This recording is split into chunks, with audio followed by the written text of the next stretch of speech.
And welcome to another episode of More Conversations with the Average Black Man. I am Timotheus, and this is my co host with me, the lovely Morphine. Thank you. I'm not on camera today, but y'all get to hear my lovely voice. Right. Today is an open mic night. What you want to talk about? What you want to talk about? Today is an open mic night. Now, we usually don't have these. Our shows are usually a little bit more written out, thought out. But today, we just want to, let the people say what's on their mind. Man. Let them have the conversations they want to have today. I think I'm going to just throw a topic out there. And we're going to kick off the conversation about that. You know? Go The ahead. first topic I'm gonna throw about is what we was talking about in the back chat. I really didn't get to engage because I was doing the family thing, but the conversation was a little bit about men cheating versus women cheating, and the little delusions behind that. Like some people may think that women are more emotionally attached to the person that they're cheating with, or they're cheating off of emotions, versus men just wanting sex. Um, What's the thoughts on that? Hey, excuse me, if you don't mind. Instead of talking about that, actually, can I bring up a topic real quick? Ah, Since we, yes. Then since we I asked you, are you know in, what? I ain't even gonna get on you yeah, about yeah, you it. asked me, and I was like, not at the moment, but either way, but so since we are in an atmosphere where some of our people are deciding on what to do politically and anything like that, which Oh, what do you guys have as far as your opinions on um, the political system today? Like, should we be Democrats? Should we be Republicans? If that makes sense. I want to get y'all thoughts on it. And granted, I don't vote. I'm just throwing it out there, but I just want to get an understanding from other people that do vote. Cool. that I sounds would like a fun question. say that whole party system is the flaw in the whole get down as it is because we're too focused on it's like Bloods and Crips. It's like two gangs, Democrats, Republicans. Oh, two ideologies at war. Let's step people as a whole, well, you just talking about black people, right? So just black, if just to whittle it down on my daughter in the back making noise. She all right. Come on, we was listening. The viewers know you got babies. They know you got babies.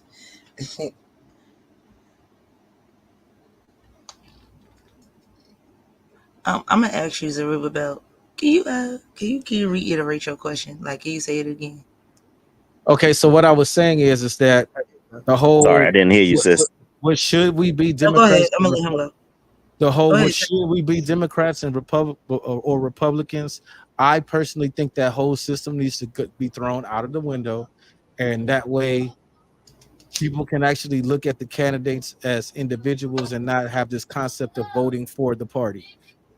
Because as long as this system of voting for the party exists, we'll have instances like we've had for the last what 3 elections where it's just basically them saying we need to choose from the lesser of two evils. Like so basically nobody want to vote for the candidate at all, but since they're since they don't believe that there's any other options, they're like, oh well, we gotta these are the only two we get to pick from.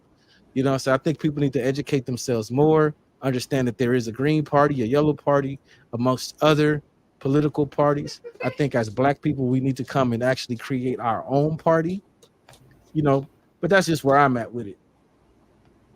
No doubt. But even without the candidate, let's just say there were no candidates and we just had to vote for a group of people. And I say we very loosely, not including me. But would you say that, either one of you, both of you, are you liberal or more conservative in your thinking? What happens I, if you're both? So I there's was just gonna say I'm a little bit of both, right? I'm a little bit of yeah. both. So it's hard to choose. Or like independent? So that's great. So can you explain what both means? You know, Well, the thing about it is that certain issues, I'll use that word issues loosely, are tend to be identified as right or conservative, and some issues are considered to be left or democratic. I can agree with and disagree with both. I can agree that children should not be exposed to, you know, sexuality in grade school, which would be more of a conservative ideology, whereas the liberal ideology is they should absolutely be exposed to it. You know what I mean? Um, I believe that, you know, as far as the what is it, the termination of pregnancy, I believe that should be available everywhere for everyone. But I think the law should also not be discriminatory against men. I think that men should also have the right to choose whether or not he wants to be a father. I don't think it's fair for the law to say only one group of people can do it. You know what I mean? I don't think it's fair for a woman to say, "Well, I'm deciding not to be a mom," and the guy can be like, "Well, I absolutely want to be a father. Give the baby to me." And she's like, "No, f you and how you." The way the law is actually written right now, the woman don't even have to tell the man that she's pregnant. She could just go do it. You know what I mean? But that's just Right. me. And he fell off, so I don't know if he's gonna come back or not. I don't know, but Uh, since he opened with a good. Percy QT, what's going on? What you want to talk about? We ain't gonna finish talk about that. You only gave you a little consensus on it. Well, you can keep going. I thought they wanted to continue. I thought they wanted to build on the question. Right. You just asked them what they wanted to talk about. So, what's your thoughts on the question? My thing on the question is that there's no such thing as Democrat. Basically, if you look at the Constitution, you look at like the Declaration of Independence, the democracy is nowhere in there. So when we look at politics, it's like, what are we really looking at? When you say the Pledge of Allegiance, you pledge allegiance to the Republic, not democracy. So like that, the whole thing is an actual illusion in my eyes. Like I don't vote. I don't participate in it. If like only time I would vote would be for local government. As far as like for the president, the people have no power whatsoever, and just don't understand why every 4 years people fall for the exact same trick in the bag, as if their vote's really going to change anything when it's the electoral vote that decides the presidency. And the electoral vote is still governed by the people's vote. Like you said, when you vote locally, you elect senators and all of that type of stuff, and those senators represent you in the electoral college because each state holds a number of electoral votes. We just so happen to be in California, the state that has one of the most, if not the most, electoral votes. I think California carries like 55. All right, QT, what you want to add to it? I don't have a fight in this battle because I'm a whole different. I'm not in the United States of America. You got an opinion though. I would probably be a Green Party. I'd probably be not conservative. Was it Republican or Democrat? I won't be any of them. I would probably choose another party that has like in between rules. Because I am conservative at the same time I am liberal. We call it liberal here, but over there it's like conservative or Democrats. Yeah.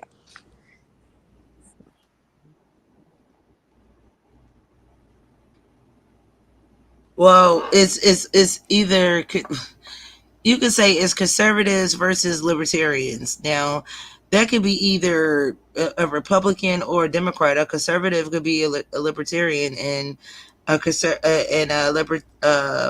libertarian could be a Republican. So, you know, A libertarian is a party within itself. So there's liberals and there's well, conservatives. liberal, like you could be liberals and you could Yeah, be conservative. So you can be you could be a liberal you could be a You liberal can be a Republican. conservative Yeah, Democrat. yeah, Absolutely. like you could be either But yeah, one. So, libertarian is a whole nother political party. but that's what I I mean. I'm sorry, I said that wrong. Well, you could be a liberal and be a Democrat. You could be a conservative and be a I mean, I'm sorry. You could be a liberal, be a Republican, and be a conservative, and be a Democrat.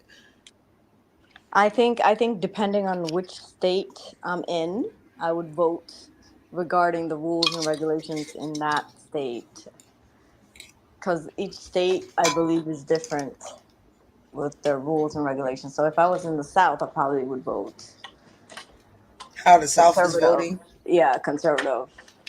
But if I was in the East, I probably would vote liberal. Well, the thing about it is that you should vote.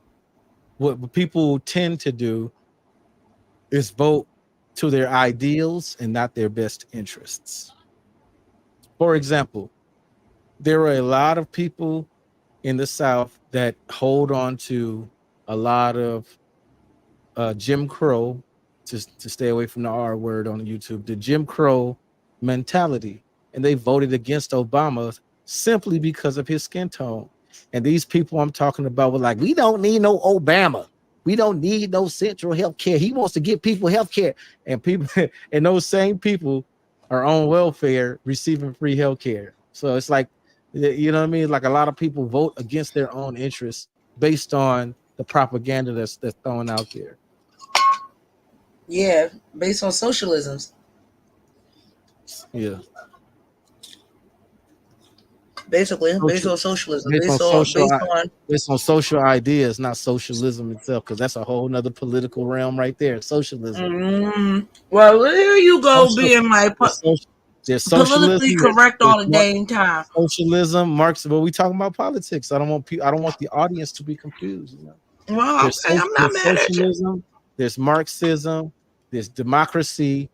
There's what's the other one? Communism. Dictatorships. There's a whole lot. And that's just the ones I can think of off the top of my head. Well, I ain't mad at you for wanting to be more politically correct, so that people could be more understanding of what is being said on this panel.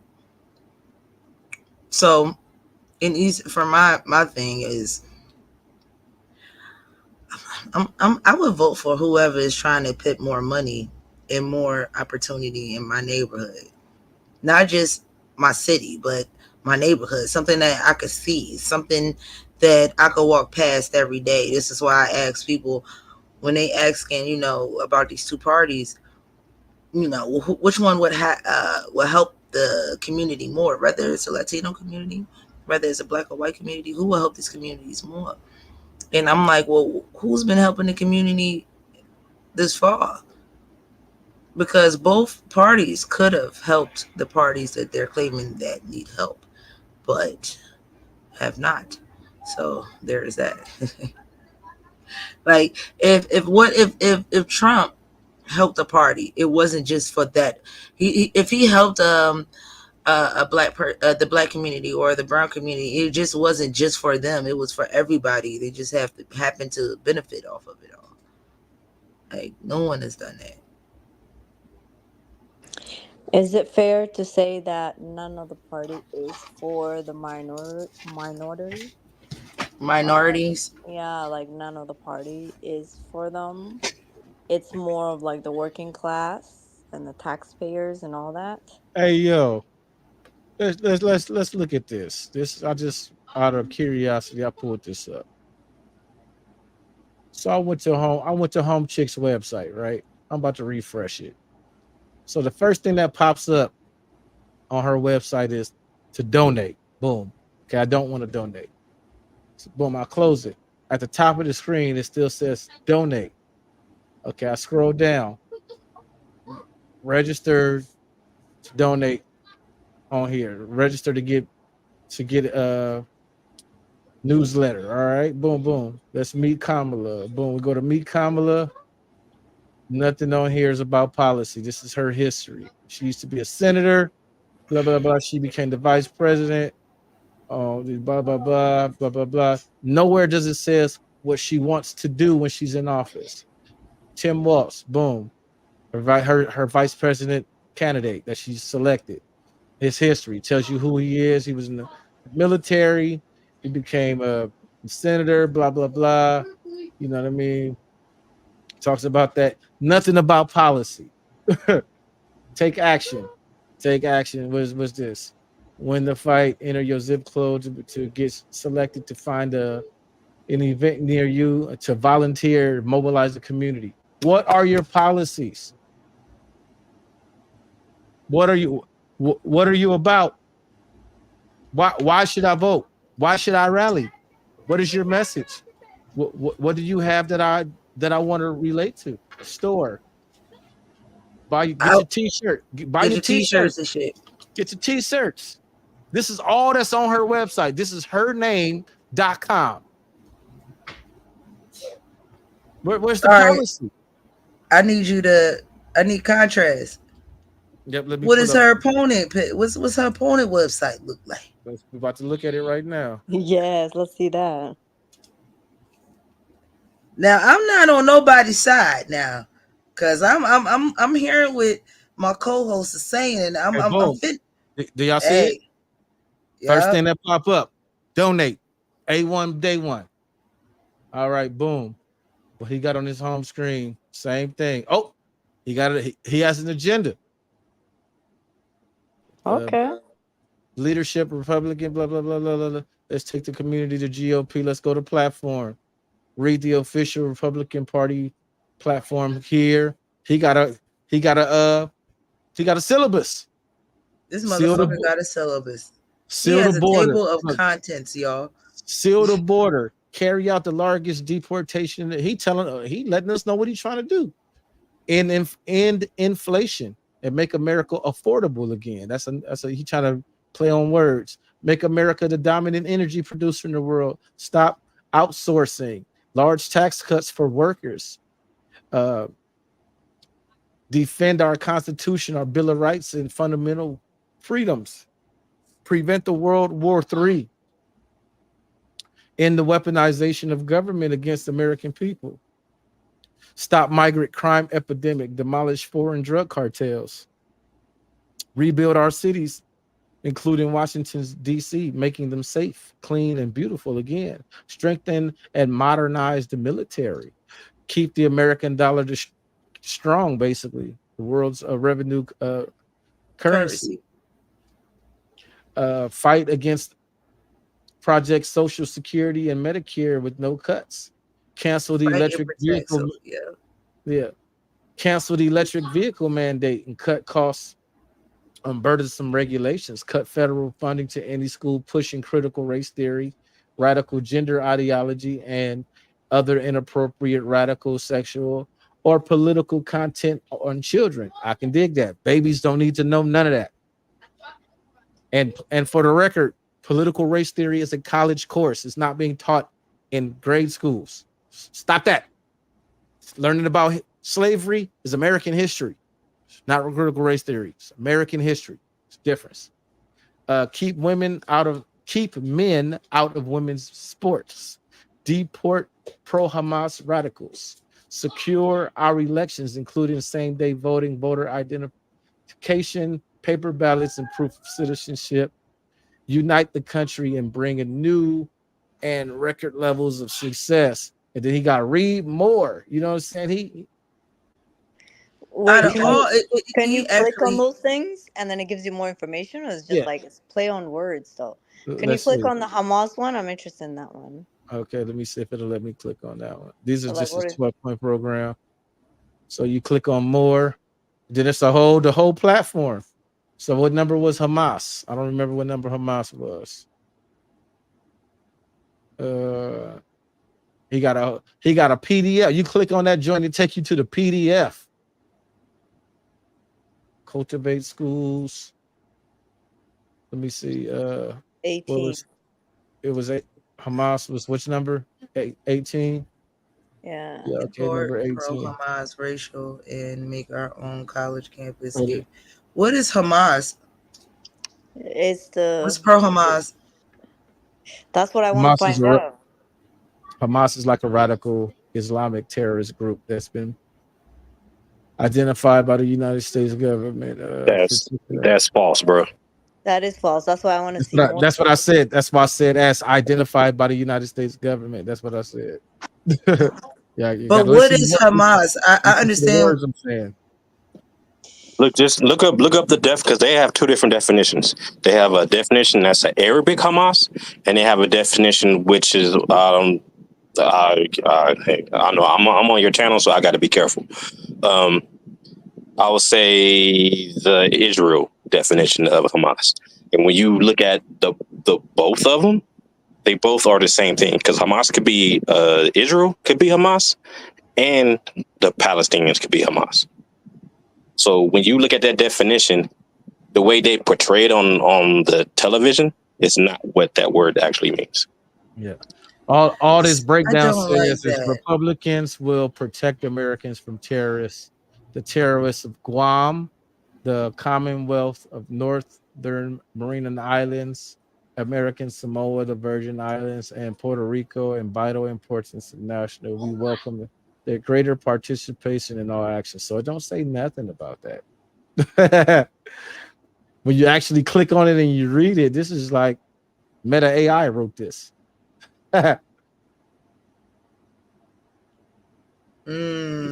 What people are gonna do is just look at No, people are not gonna lists.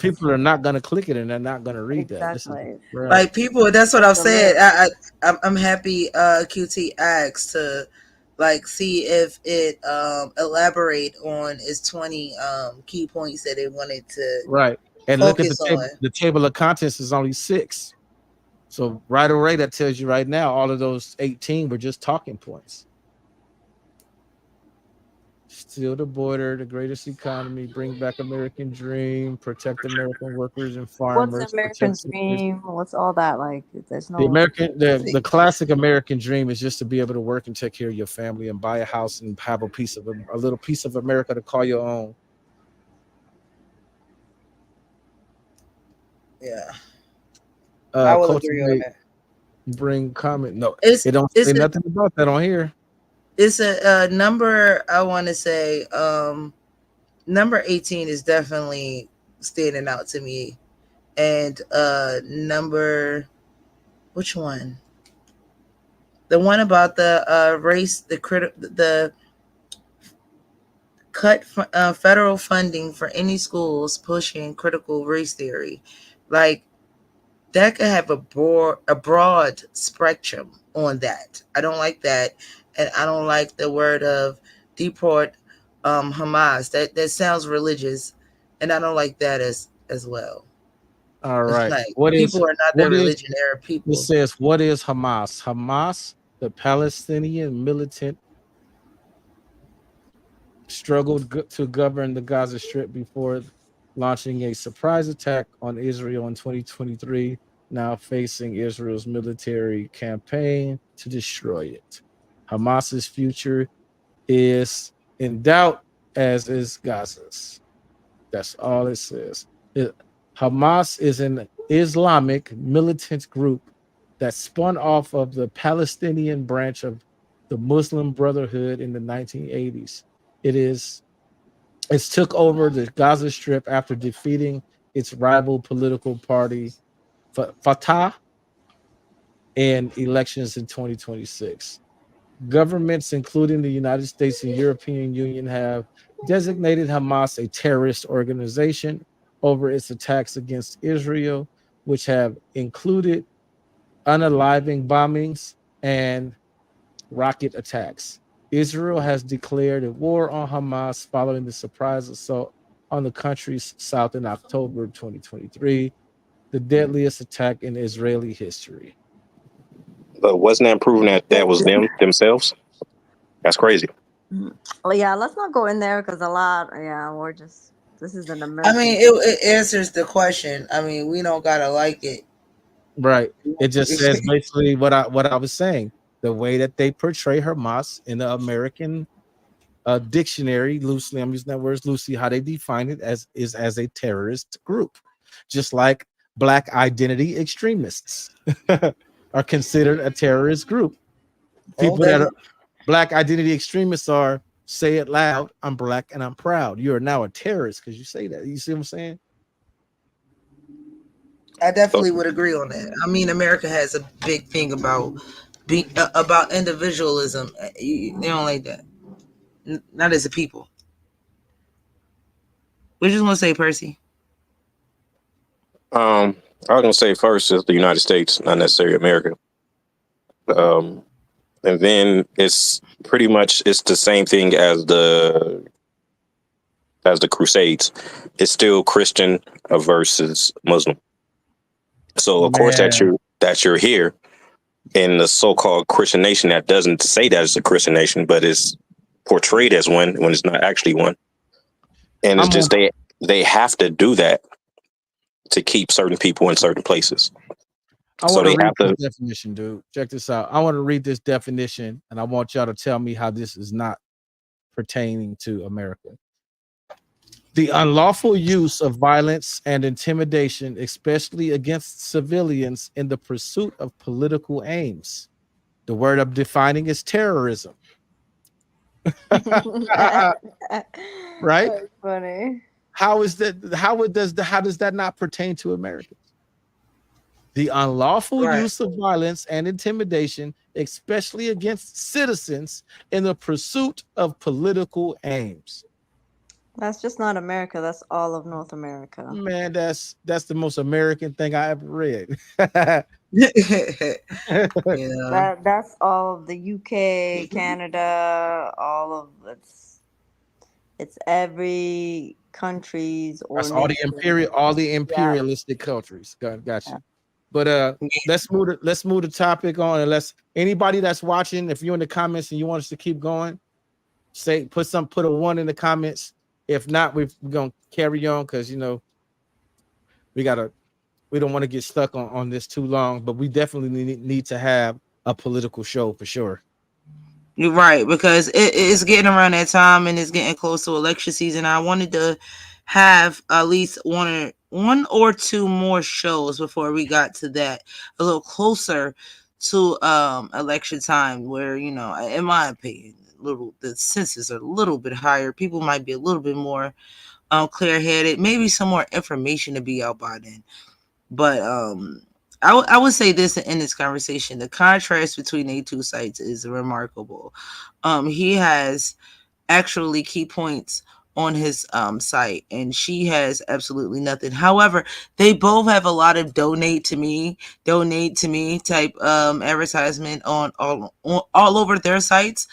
However, him having at least key points of what he want to do, even though they don't have no explanation, and they're really, really blanketed, and they're really, really broad strokes.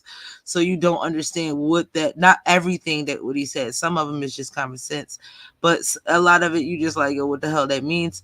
And but he got something that at least looks like a plan.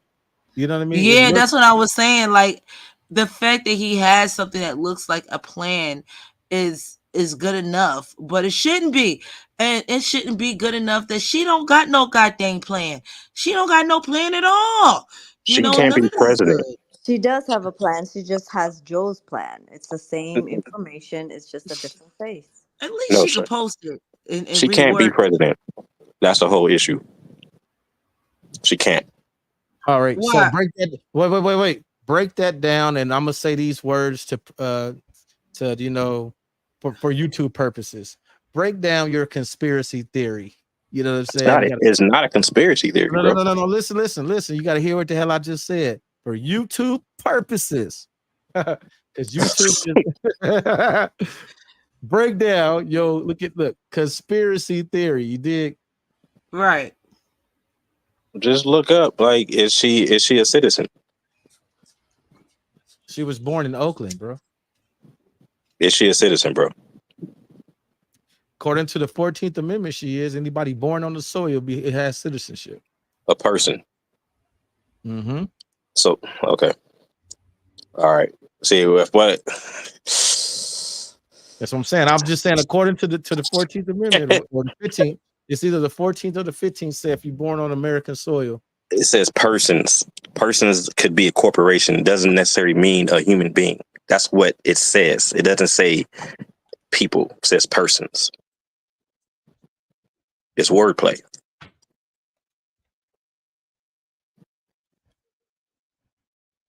Well, brother, what is the meaning of you saying this? Because, one is going to take, a person being born into this country as a citizen, but you have another opinion or like I said, information on this. So what is that, brother?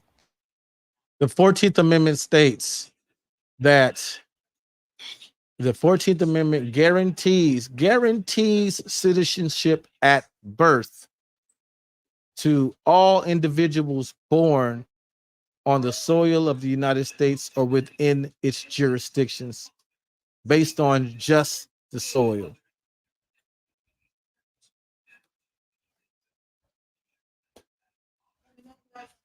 The only exceptions are individuals born in the United States, such as children of foreign heads of state or foreign diplomats, do not obtain citizenship just due to soil. Certain individuals born outside of the United States are on just, I can't say these damn Latin words, which holds citizenship. So basically, it's like if you're born on a military base on another country, you get it. You get citizenship because of that. Hang on, my kids is bothering me. Hang on. Well, Purse, what do you got to say about that?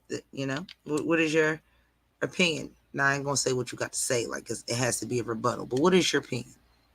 My opinion is that same thing with what, how can I say? Like, same thing with like the black people. It's like, I really hate to use that word, but that's just what I have to just use. They feel that the 14th Amendment overturned Scott versus Sanford, right? But when you look at the 14th Amendment and really look at it, and don't just look at it as words that are commonly used, that you have the common definition for, that's not what it is. Like I said, when you look at the persons, when you look at the law, persons is a corporation. It has nothing to do with a human. So it's like the way things are worded is not necessarily the way that you will perceive them. It's just like how they wrote laws with the Queen vernacular. Like those words is like, okay, you'll look at it, but like, okay, this word means something. This how the word is normally used, but it has a completely different definition. It's the exact same thing. Like, just the way the whole thing is, it's just like, I'll put it this way as well. So her heritage is not what they are portraying her to be in the media for certain purposes, right? For certain purposes, she's portrayed as a black woman to gain the black vote, to gain just, it's a lot of trickery going on behind her. That's it. I'm not going to go into a lot of detail about it, but I'm just saying there's a lot of trickery that's going on behind her. And that's just period.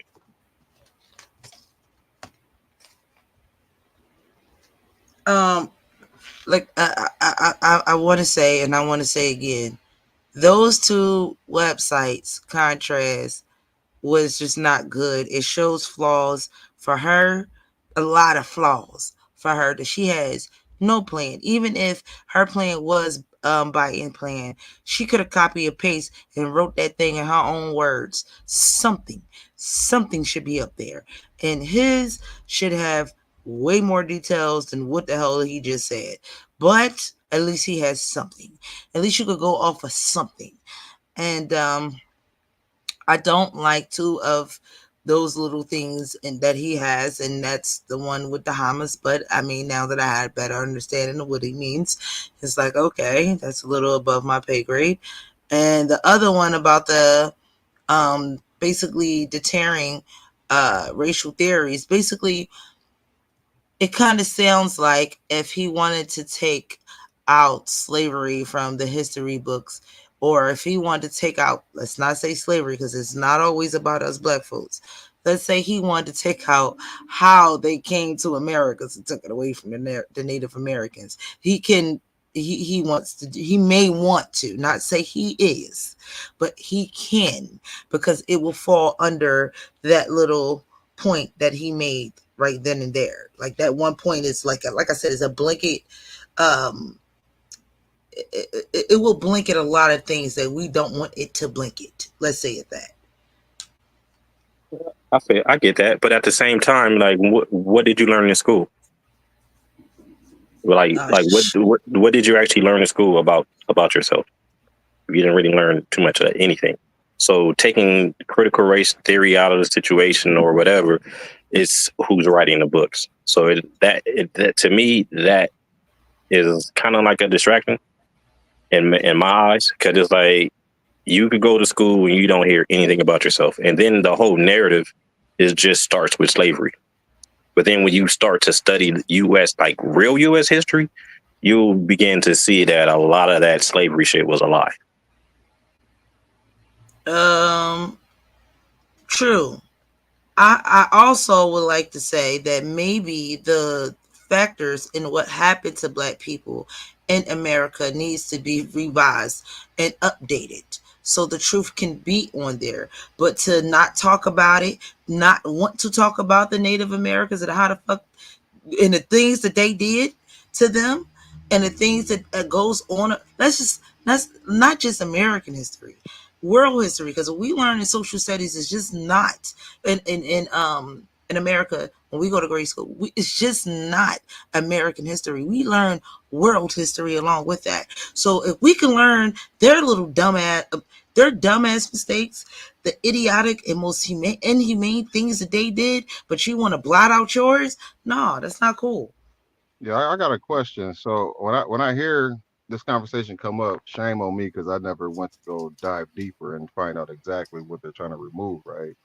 First and foremost. But when I hear that, now I'm starting to think like, well, are they just talking about grade school? They just talking about first through K, or is this extend to college courses too? Because there's some college courses that will give people an in-depth study of themselves if you know who you are, type shit. You know what I mean? Like, okay, check it out, young scribe. This is the BS tactic that they do.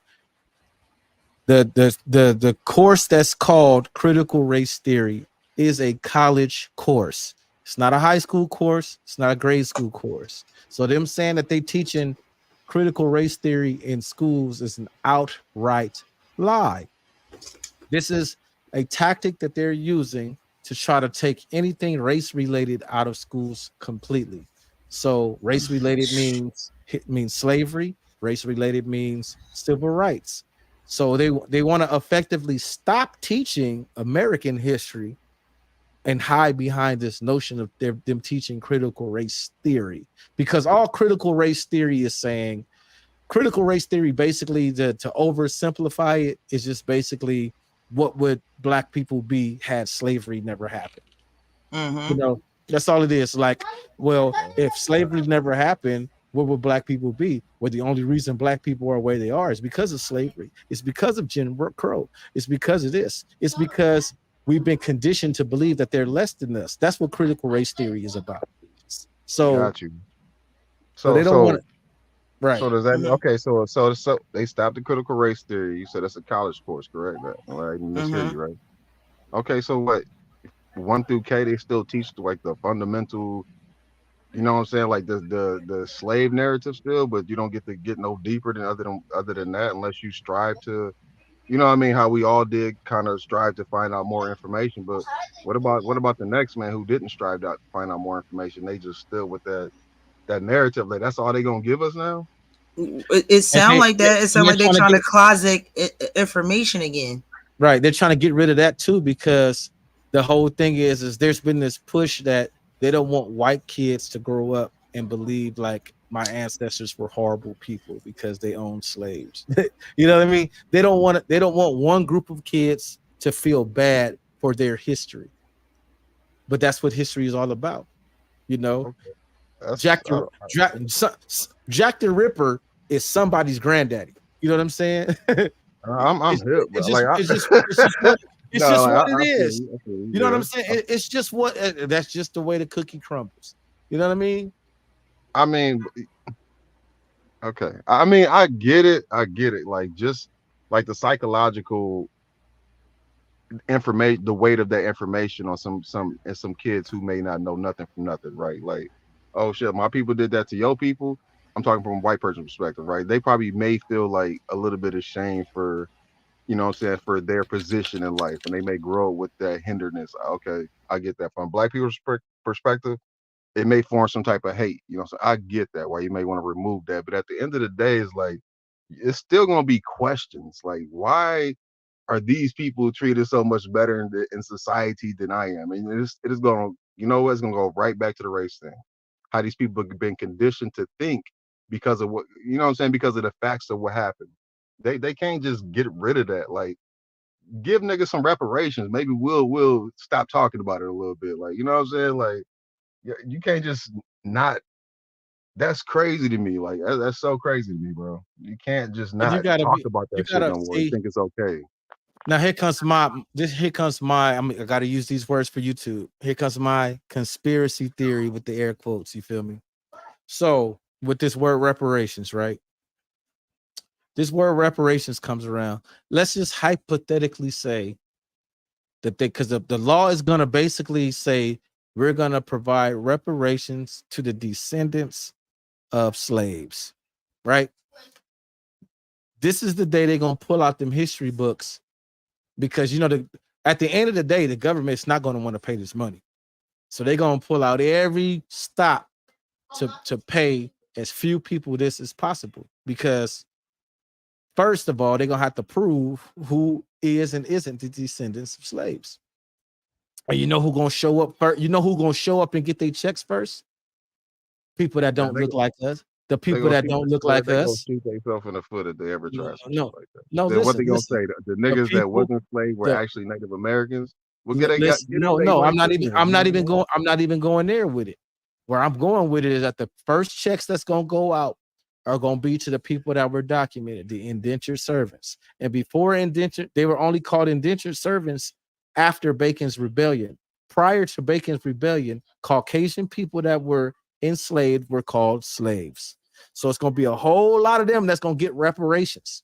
Wow. You know what I'm saying? And then they're gonna go through and one by one, they're gonna start excluding people of color. They're gonna say, oh, you actually are this. They're gonna come out and start telling the truth. Oh, you're a descendant of the Melungians. Your people were never this. Oh, you're the descendant of these people over here. Your people were never slaves. They're gonna water it down so tough. They're gonna come out and tell the truth so tough that it's gonna undo it's gonna undo a lot of work that's been done in the civil rights community. Civil rights nonsense. But check it out. So you talking about like how they erased the whole slavery thing out of history, or how they doing it. When you look at history, like, or even I won't even put it. I'll rephrase what I was about to say. So it's like blacks are the only ones that hold on to slavery. When you look at the word slave, it has nothing to do with a black person. It has to do with the Slavics. So it's like you're taking on a whole nother nationality, because that's actually a nationality, like Slavics. You're taking on their nationality. It has nothing to do with you. So that's the part of the history that's hitting. So if they are talking about rewriting the critical race theory to hide slavery for the blacks, they've already did it to hide the slavery for themselves. So it's not really any difference between the two. And then to piggyback off of what you said, like how they'll come out with the truth. So at that point in time, they'll show you how many blacks had slaves, how many blacks owned whites. All that will come out. You know, and like that's a lot of what is being hidden, because our whole story starts at like the 1619, and that's a lot of nonsense. Like that's Wait. nonsense. Hold on, reverse. So you're saying But it like don't start at the 1619. I know it don't. Yeah. I'm like, even in America, I'm like, because I didn't did the research, and I know that in 1502, they had a pirate ship that came off the coast of like where the Keys are, kind of Cuba, Jamaica-ish, and they came and they did some trading. This is documented. They did some trading, and that's where the first humans were traded on this side of the hemisphere. And it was freaking a pirate ship. And it don't say what race the people were, none of that. It just say that people were traded. Who were the pirates? First off, you already Right. know who those people were. Stop it. You know who those people were, man. The pirates were they were basically Who, Arabs. who are the Arabs? And the Arabs is the whole group of people. Okay, man. So it's a whole bunch of there's a lot of because we can group them into Moors, but before they were Moors, they were called, something else. But during that time, during 1502, they were absolutely called Moors.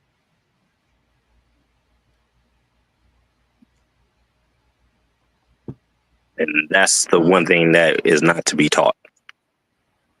That's what's to be hidden. That's the secret of a lot of these groups.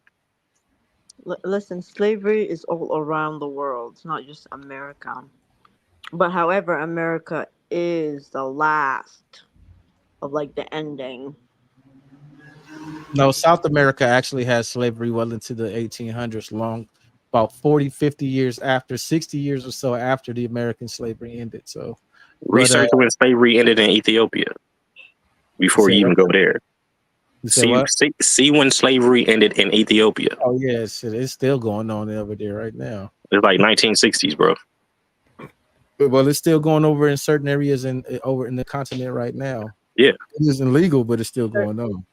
It's not called slavery; they're just called maids now, but it's the same concept. Right. The terminology changes, but it's the thing is still the same.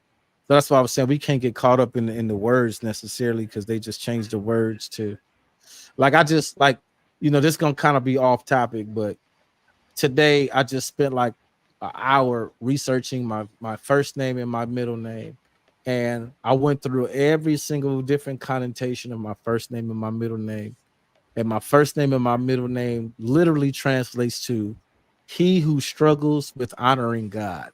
It's the craziest thing ever, man. So it makes you think you gotta be careful what you name your kids. But that's it. But that's what I'm saying. That's the thing. But it's just a name. It's just my name. Is that who I am? Absolutely not. But that's just a name. You know what I mean? They got people that name their kids freaking Lunchbox in a different language and just think it sounds pretty because that sounds pretty. Their name is Lunchbox. But so we have to be careful with, because to Percy's point, they do use words to deflect, because anything that has its own dictionary plays by its own set of rules.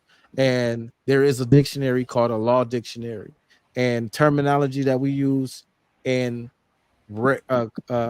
common speech, like minority and majority, means a lot of people, means a lot or a little, but in law it means an adult person and a child person.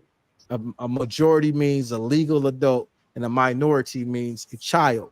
So if you're running around calling yourself a minority group, you're saying you're a group of children, and under the law, children cannot make decisions for themselves. Decisions have to be made for them by the majority, by the adults. So you got to be careful with stuff like that.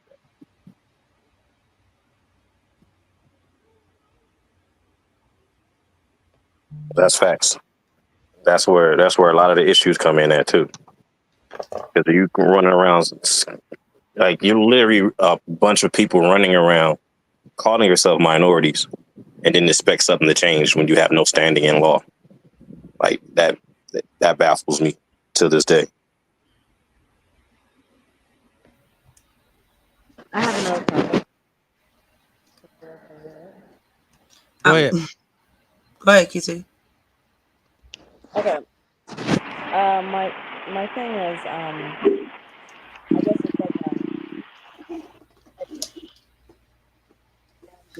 you know how every. Get your sound together, sis. You sound muffled and there's some noise in the background. Can you hear me now? Hello? Yeah, you're good now. Okay, go ahead. Okay, you know how each group, like let's say there is the Black Brotherhood, and it's a group, right? And there is, let's say, whatever, different types of groups, okay? But why does the majority of people get uneasy when a group of white individuals come together to create a group for themselves? Why do we think that is like threatening when every other group can kind of get together and create something, whether it's positive or negative? Does that make sense? It makes sense, but it's all about the what does that group stand for? Like, what does that group do? There's nothing wrong with it, but it's like, what is that group doing? Is that group it's the same thing with like Hamas? Does that group does terroristic action, or are they just out hanging out, playing pool, and drinking beer? I said whether it's negative or positive, it's a group together for a cause. Every group can have, whether it's positive or negative, together for a cause. But once a bunch of white people come together, it's like we kind of see it as like very threatening. Is it because they are the majority, or is it because that we feel that they have more power, and therefore if they gather together, it'll be more strength? No, it's a whole perception. They're not the majority. Like, they're the actual minority. It's just the power dynamics. It's just the way that they have the people thinking. It's like if you're controlling the narrative, you can get people to think anyway. And I'm like, you think about it, like, how do you tie elephant up with a rope to like a rock and it doesn't move? It's the way that you have conditioned that mind. So they have conditioned the people's minds through indoctrination all around the world to believe that the white superiority is an actual fact when it's just a theory. So it's like you have to feel inferior to someone in order for them to feel superior.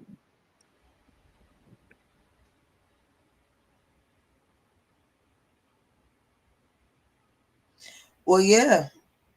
And with the white supremacy,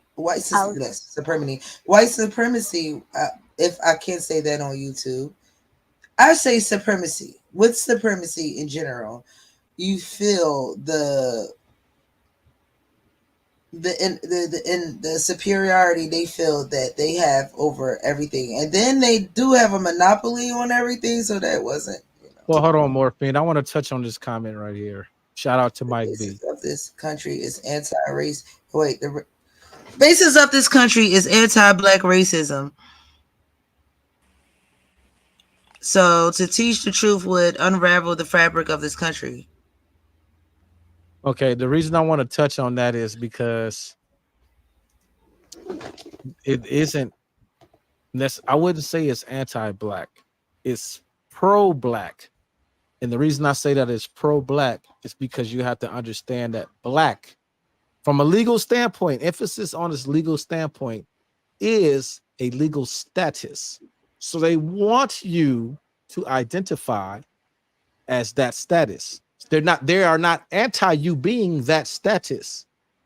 They absolutely want you and need you to be that status because it puts you in a position to where you fall under a certain group of categories of laws. Just like I mentioned earlier with minority, by running around calling yourself a minority group, you're saying you are a group of children under the law. And children under the law cannot make decisions for themselves. They need the majority means adult, to make decisions for them. So they are not anti-black. They want you to be black. They are please identify as this. We want you to be black. So therefore, you can put yourself under this category. So therefore, we can treat you according to the codes and laws that are written for this group and class of people. Welcome to the stage, Mike, aka James Bono. That's facts. Hey, how's it going? Welcome, All right, brother. welcome. Come on with your bill, brother. Welcome. You got the floor. That was actually my comment that I put. I think that what you say could possibly be true. But I think that when you look at the history of this country and what I was actually referring to was the treatment and oppression of black people, not the classification of people as being black.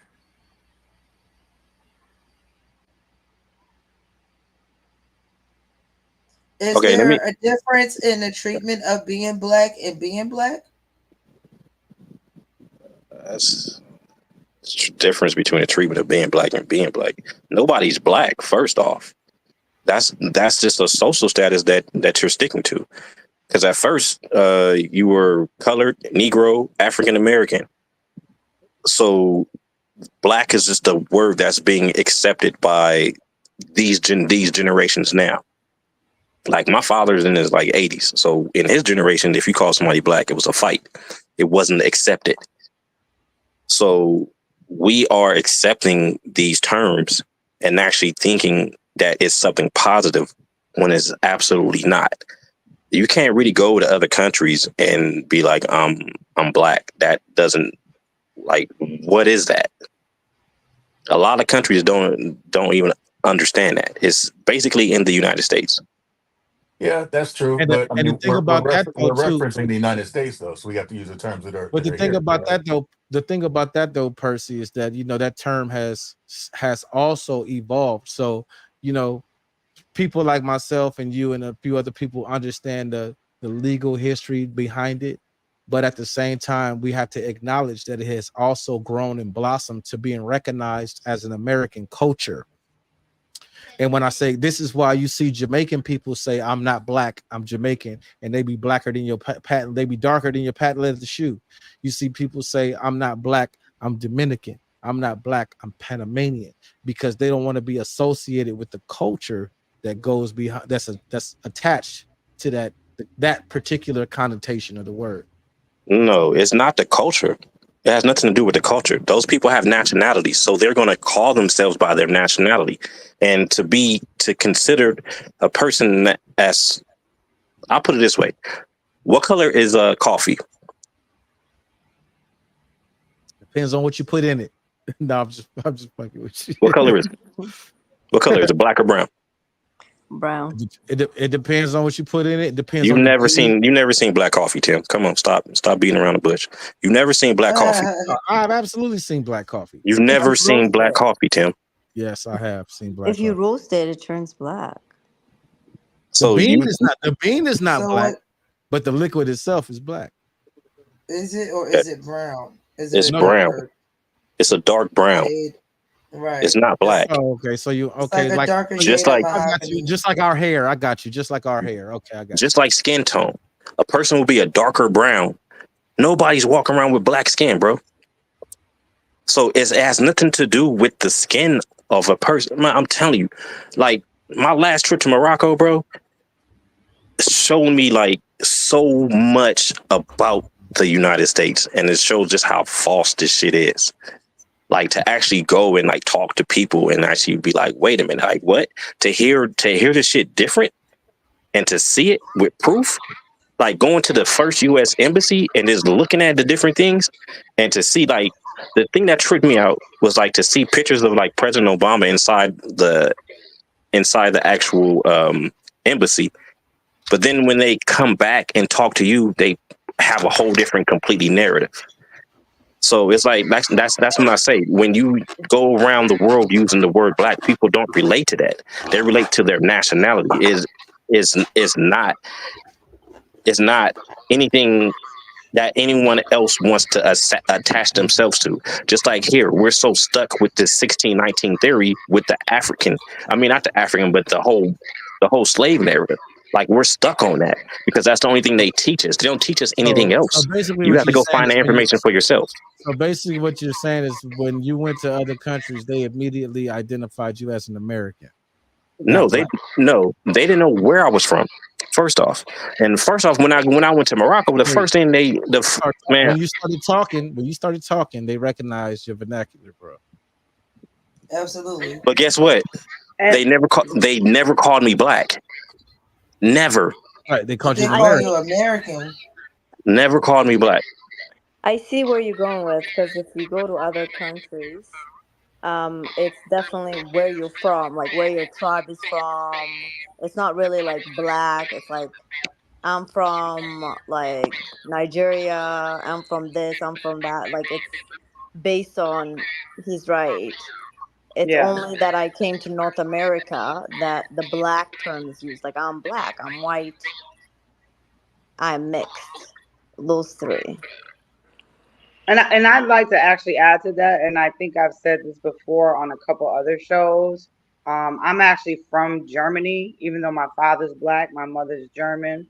But every time that I was in Germany, they never like looked at me and said, "Well, what are you? Are you black? Are you white? Are you mixed?" The first thing that they associated me, "Oh, you're American." And it wasn't until I moved to the United States, especially the east side of Buffalo, New York, where I got questioned like, well, what are you? We know you're not white. We don't think you're black either. So what are you? So it wasn't until I came to the United States like for good, and I was at an older age to where I can actually grasp what they were asking me, that I understood that there was actually a huge difference between the United States and Germany when it came to race. So he made a very good point. I agree with him on that.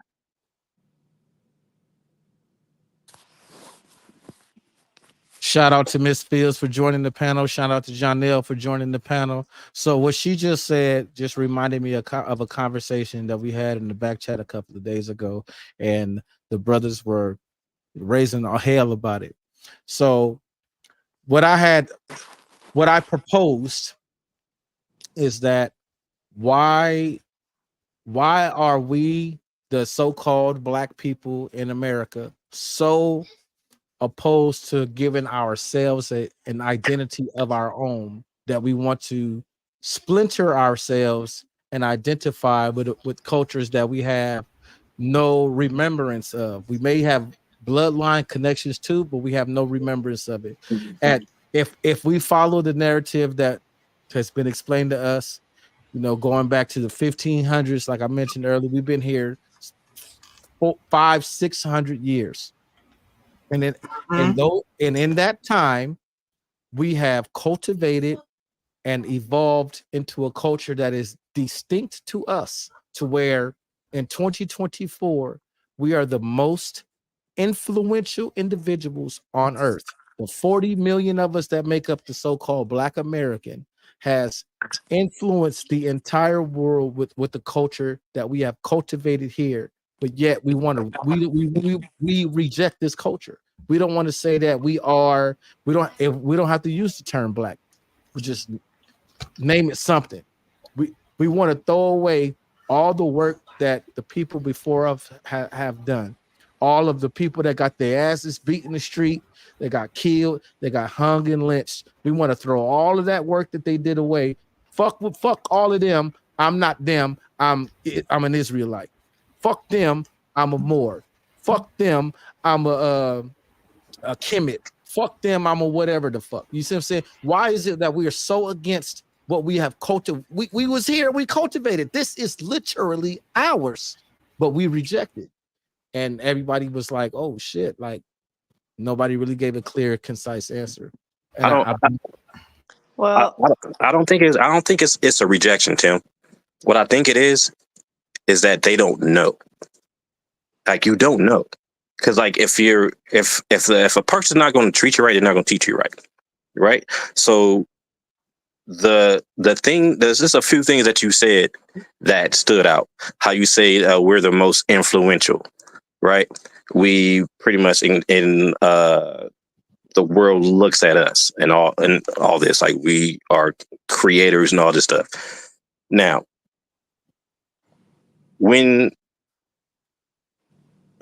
how can I say this? When you understand like the history, I know how you mentioned the Moors. The Moors is the difference between what you said with Kemetic and the Israelites. All those are non-nationalities. The only one that you mentioned was a nationality was the Moor. That's a nationality. And then when you look at how they influence the world, then we look at what happened after 1491 and where those Moors were going and how the whole Spanish Inquisition, like how that whole thing happened. When you look at that and you look at why you're here named Black and not understanding why your name is Black because you're a lost person because they're not giving you your history. But then once you capture your history, you'll see that pretty much everything that you look at have came from you, like just around the world. I'm telling you, like just from like the travels that I've done, I will never deny a Moor. Never. Especially like I said, my last trip, my last brother. Israelite is still technically a tribe, and a tribe still translates to a nation. So you know what I mean? Israelite is not a tribe. I mean, it's Israelite is not a nation. It's not. A tribe can still be considered a nation. They say the nation of Navajo people, the Navajo nation. But the Navajo are technically a tribe. Navajo there is no land of Navajo. But Navajo is recognized. The difference is this: the Navajo is recognized as a nation. Israelites are not recognized as a nation. There's differences. Look up Resolution 75 from 1933. And I guarantee you, when you look at certain things, certain documents that has been here, like for you, that a lot of people don't even know about, you'll start to open your eyes. There's certain things that are out there. Like I said, this last trip to Morocco, bro, I got information that was like, what the fuck? Like literally, like, hold up. So all this stuff that's here, the information that we have here, how you were saying, like what you say, like from the 1500s or whatever, you have to go beyond that, bro, because we was here prior to that because they ruled the seas. When you understand that, the world will open up to you. Like even in Germany had Moors. I mean, it's I don't know. It's like it's a lot of information. I don't want to hog up. You know what I mean? So I'm just like, that part right there was kind of iffy to me, bro. So would you say that like the Israelite is more like a belief than versus a nation? Is that what you're kind of trying to say? Okay, you can't go to the UN and be recognized as a nation as an Israelite unless you come there as a collective, right? Because like that's the biggest thing that we have to do is come together as a collective. As long as you go under things that were taken from you, I mean that were given to you, and not what you are. Even like they'll even say blackamoor, right? They'll even say the blackamoor. The black of the Moor is the derogatory statement for the Moor. And when you look at a lot of things that, as far as basis upon, like how if you look at what's his name, Jesse Owens, when Jesse Owens was in the Olympics and he was running, when you look at the Time magazine article on him, they called him a blackamoor. When you look at certain people during those time periods, they call them blackamoors because that is the lineage. There's no way it's like when you see it, you can't deny it. It's like when you look at pictures with George Washington, you see the Moor. When you look at when you study Harvard and who actually helped Harvard, you will see the Moor, and you will see yourself. I mean, it's like it's no way to get around it, especially in the United States, because it's like, how do you figure who recognized the United States to even become a nation? It's like you cannot recognize that. It's like all these other groups are subgroups that don't really understand what's going on. A lot of like the Israelites, oh, that's biblical. Okay, but when we talk about what we can go see and touch, it doesn't stand up. Okay, so when I Google the Moor race, right, or is it nation?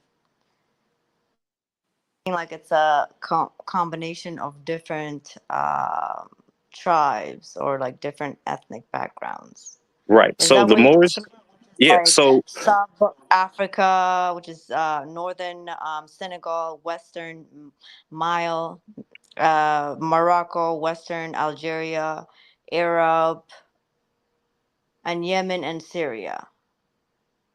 right, like as a whole, that is what the nationality is as a whole. So they're in all their background is Muslim population. That's not necessarily true.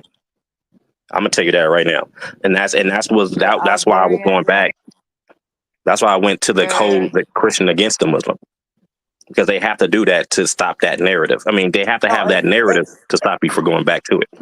pardon me, it's a combination of both. Well, and that's Or- another thing, because in a lot of the books that I read and studied, like the whole Israelite would be Moors. So They it's would like, be. They so would be. so Yep. there is no. That's what I'm saying. The demarcation that you made earlier wouldn't it? Like I said, they would be a tribe that falls under that empire. Because like for example, like she named a plethora of different countries, and these plethora of different countries that fell under that empire, even though it was the Moorish Empire, they still cleaved to their identity. They still cleaved to the land that they were on. Same in the Roman Empire. The Roman empires spanned all the way to the east, to as far down into Africa as Morocco, all the way into Spain.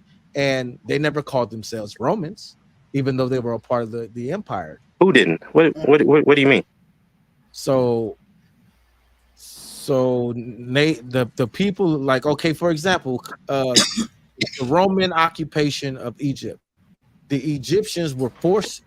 They may have been forced to call themselves Romans, but they never identified themselves as Roman unless they had to. They still cleaved to their culture. They still had their religion. They still had their language. They still had their food. They still had their music. So And guess what? Black people have none of that. First off, and when you look at the food, most of the food is the exact same. right. Like just the basics of the food is pretty much the same. Okay, this raises an I interesting see. question for me. My question would be: this is like I'm listening to what y'all saying, and now I'm gonna be like up at 3 thinking about this shit. So, like, pretty much what I'm gathering is if you're thinking about a nation, you're thinking about like-minded individuals, whether it be their beliefs, their structure, their food, their their traditions in that kind of nature. So then we call America a nation, but are we then really a nation because we are so a melting pot that we're not really a nation? Like if I think of like a nation, I think of, I don't know, let's say China, where 90% of them probably have the same traditions, same food, et cetera, et cetera, et cetera. And we don't have that here. So I like what you can we really call ourselves a nation, or are we just a country where a whole bunch of us live? That's all North I America. like that. though. That's a good question.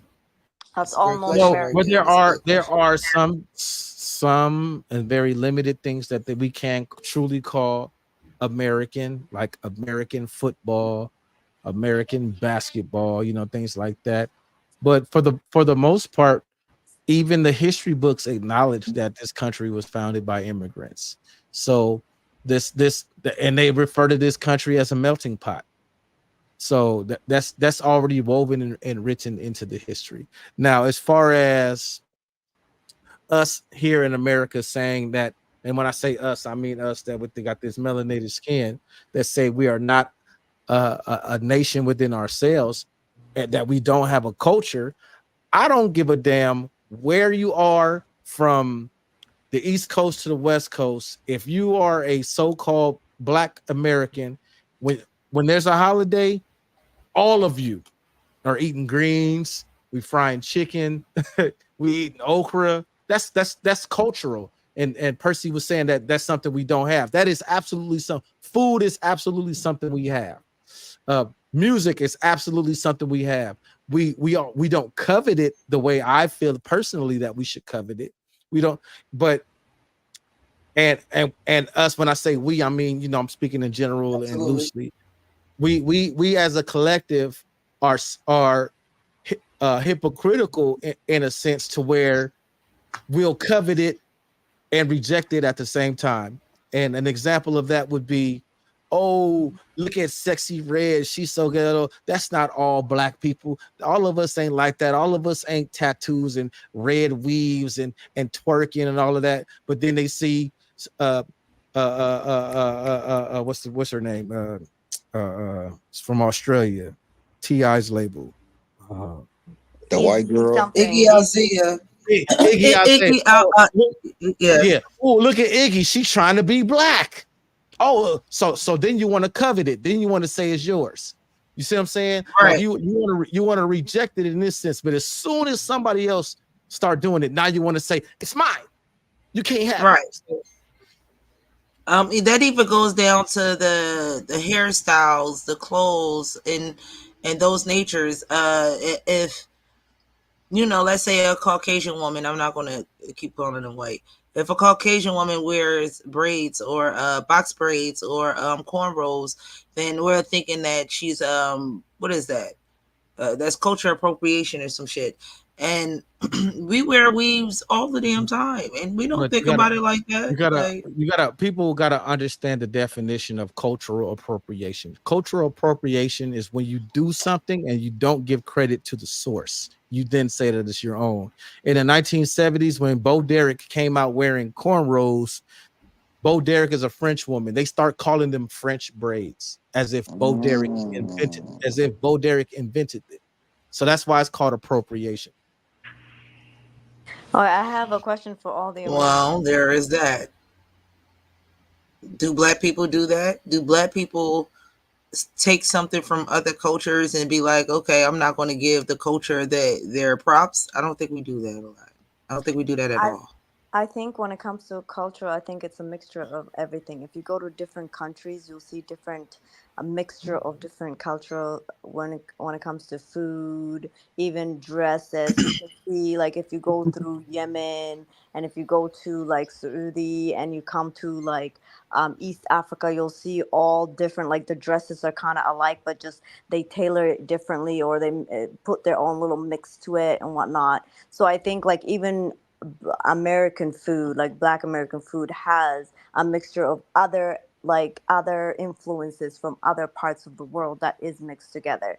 So like it's weird to say like we did this and this is our cultural. No, it's like a big influence of a lot of cultures coming together, but you made it your own and it came on your own terms, right? Like in Somalia, in East Africa, all of it, they have different, it's influenced by a lot of Arabs and they just put their own mix to it. So this is something that we deal with in America. She thinks that since her daughter is of the culture, that permits her to be a part of the culture. She is a part of the culture, bro. Why not? Now hold on, wait. Let me because I know where you're going. I'm not talking about bloodline and culture are not the same thing. Because we as the so-called Black Americans, I mentioned that earlier, we have blood ties going back to so many things. We just don't know. That's why I had mentioned earlier, why is it that we reject what we have cultivated over these 400 years and say that we are not that? Right. And then I went back to it and said, unless somebody, like this example that I presented, unless somebody else tries to adapt it, and then we want to covet it, then we want to say it's ours. Right. So you're saying like you should be proud of it at first before somebody else brings forward. I don't think it's more like you should be proud of it. It's more like if it's yours, it's yours. It can't be yours until somebody else do it. Now it's yours. That's not how it goes. It's all an ownership. How is it how do you own this car until somebody else claim it? That don't work like that. It don't work like that. And Black people do it a lot. We do it with hair. We do it with style. We do it with music. We do it with anything that has told us to reject ourselves. Anything we cultivate. we are taught to reject it somehow, some way. In these 300-400 years we've been here, it's somehow, some way. Give it 10 years, it's going to be rejected. So why do people get offended when she's wearing those clothing or she's doing her hair like that? You know, she has because of black the concept of she's not black. Like I was saying, like the same people that'll say she's not black are the same people that'll reject Sexy Red, the Bigos, and say, oh, the ghetto culture, that's not us, that's not a representation of us, that's not who we are, that's not a representation of us. But when what's his name, Post Malone come out, oh, look at that white boy trying to be back. You know what I mean? Can I take it a little a step deeper before? Can I take it a little step deeper with the hair thing? I asked the bad chat this, and I'm not going to repeat what I asked them because it moved on to another thing that I want to bring up right now. With the natural hair thing with Black women in 2024, it is we have a negative condemnation on us with being natural hair. Like you got the crystals and you got the sage, because that's what they identify with being natural. Like I said, bro, give anything that was positive in the Black community 10 years, they're going to find a way for that shit to be negative. Anything. Go ahead, Jess. Oh, I was just gonna ask because I don't follow like celebrities. Is she actually like completely white? That was Kim, right? No, isn't she Armenian or some shit? Yeah, she's considered to be Eastern European, so that means far way up the line somewhere she has some African roots. Okay. I thought she was Persian, bro, or Armenian, like one of those. Armenian. Is she Armenian? It's Armenian, yeah. The same. That's not too far off from Persian. I mean, that's I what I'm just saying. But that's what I'm saying. They descend from the same people, but what I'm trying to get, what I'm trying to articulate to P is that absolutely we go back to a lineage, but at the same time we can't. At the same time, we acknowledge that lineage. We cannot deny what we've become, the culture that we've cultivated within that time. Because we already had the culture, bro. No. What I'm saying is, if we had a time machine right now, and you was to turn back the clock, and you was to go to South America, the Yucatan Peninsula, the people that's there that we see today would not be the people that you see there. Culture would not be identical. There has been an amalgamation of cultures as trade happens, as all of this, as we interact and move and walk and migrate. There is an amalgamation of culture, language. Pidgin languages get invented because of this type of stuff. So we can't. That's what my position is that we can absolutely acknowledge the history of where we're from, but we cannot deny who we've become in that standpoint. To give a even more hyper simplistic perspective, I'm 44. If I go back to being 14, that dude is not me. I don't know who that dude is. I can't. That dude is not who I am today, because that dude has not lived all the years that I've lived and progressed and grown and evolved into the person I am now. I don't deny him. Because that is also a part of who I am. But I can't say that person from 30 years ago is who I am today. I identify as 14-year-old Tim today. I can't do that. That would be ludicrous. Absolutely.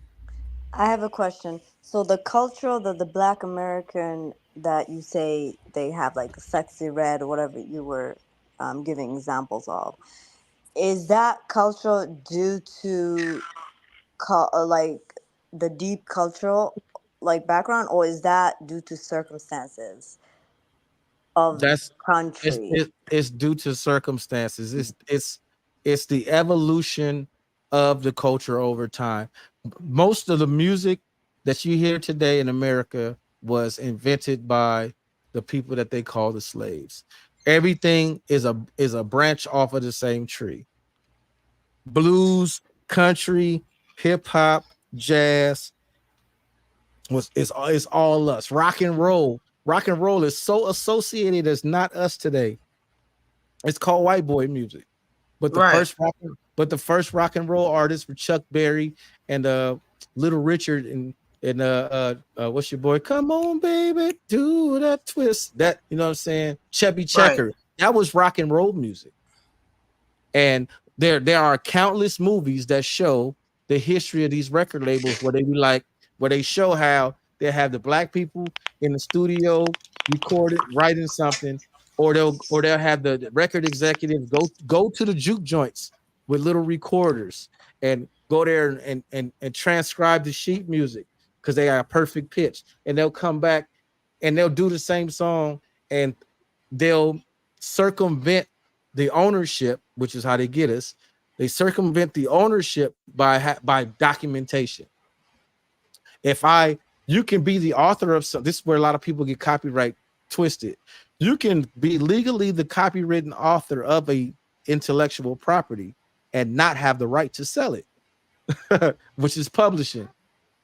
In the 80s, Paul McCartney and Michael Jackson had a falling out because Paul McCartney told Mike, because Mike was like, hey, Paul, you know, I'm making all this money. What should I do? Paul said, hey, you should find a good investment to invest in. You know what Michael did? He went and bought the publishing to the Beatles. Paul McCartney is a Beatle, and he didn't even have the rights to his own freaking music that he wrote. That's how they've done us throughout the years. And I'm just not even talking about music. Like Cotton Gin, you really think it was a slave master that said, let me figure out how to make it easier for my slaves to work? The whole notion that slaves were stupid and couldn't read is absolutely ridiculous. Do you think a person could build a house and make cement and all of that and not have an understanding of mathematics and measurements and understand? It's a craft. I'm going in too deep. I'll land the plane. Go ahead. You're not going in too deep. You're just going back to the basics. So once again, the thing that you're calling culture here is what you were already doing. You were already doing it. It's nothing new. Like nothing new. It's just like what we did. We turned a lot of stuff over to where, as you were saying, we don't have the ownership to. So as like the whole Sexy Red, like that's kind of like like an industry plan. It's like it's people that's run the industry that want a certain image for you, and then that's what the followers, the younger generations, do. They follow that image, and that's exactly what's going on. I want to beg to differ. I want to beg the damn differ. Every culture, I'm going to. Every culture is not as bad as Sexy Red. Okay, let me make this disclaimer.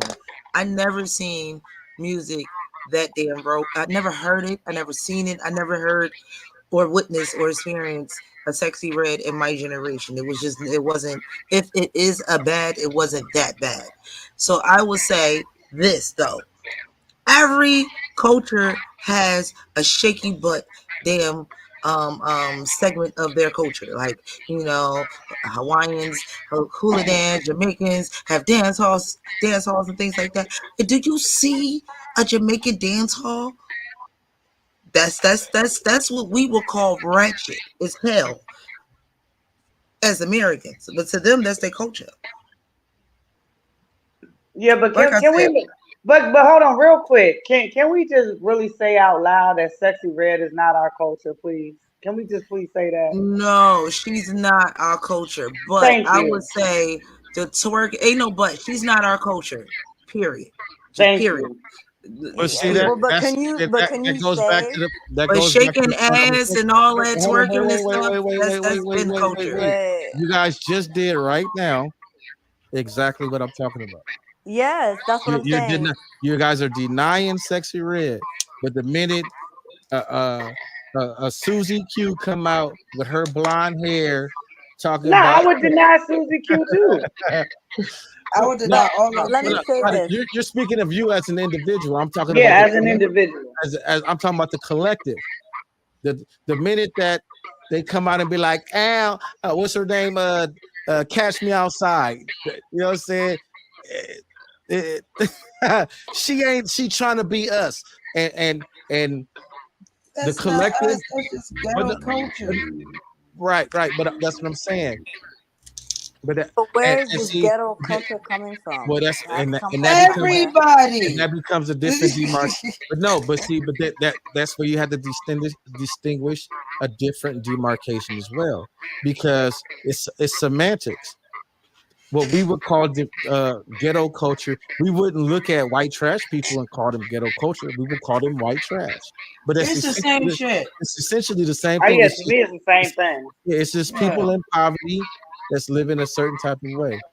That's what I want to say. I'm like, there's a ghetto culture where she emphasized in ghetto culture. I can't say that's black culture, but her bending over, shaking her ass, and doing all those, or Gorilla. Gorilla don't even twerk. She just do all the little fancy, dances that the kids do nowadays. I can't say that's not black culture, bro. That's typical black culture. Shaking your ass is typical what we do. I think she's doing what all North American individuals do in order to get famous. Like you can look at any white, Spanish, black. They all do the same thing. They all twerk. Right. They all rap or sing. They have, it's the same thing. But why does she get so much hate more? I think it's because she's black, and that's why she's getting the most hate. Because if No, you look because at she talked about No, her it's BDs not. and if you her look at Ice coochie Spice, And she's green. a She's a Sukiyana that went mainstream. Even Suki didn't go that damn far. Like, you know what I'm saying? that means she's tapping. Which That made means me she's, mad. I ain't gonna lie, because Suki got better bars, but she didn't even get that far. but that means she's tapping into a lot of people that maybe there is majority of individuals that And think that's what I wanted to touch on right there, exactly. QT. But because to build on what Percy said, when Percy was saying that it's a narrative that they're trying to promote via a certain sound, but anybody in business know you can only sell what the people want. We go back a few years, we had Conscious, we had the Dead Prez, we had Queen Latifah, we had the whole crews, like the Native Tongues and all of that. We had all of that, and they were widely successful and popular. And I promise you, the people that's in this business to just make money, they don't give a damn of what the product is. They just care that the product is selling. When they saw that a particular product was selling more than this other product, they was like, hey, we're gonna put more money behind this product over here.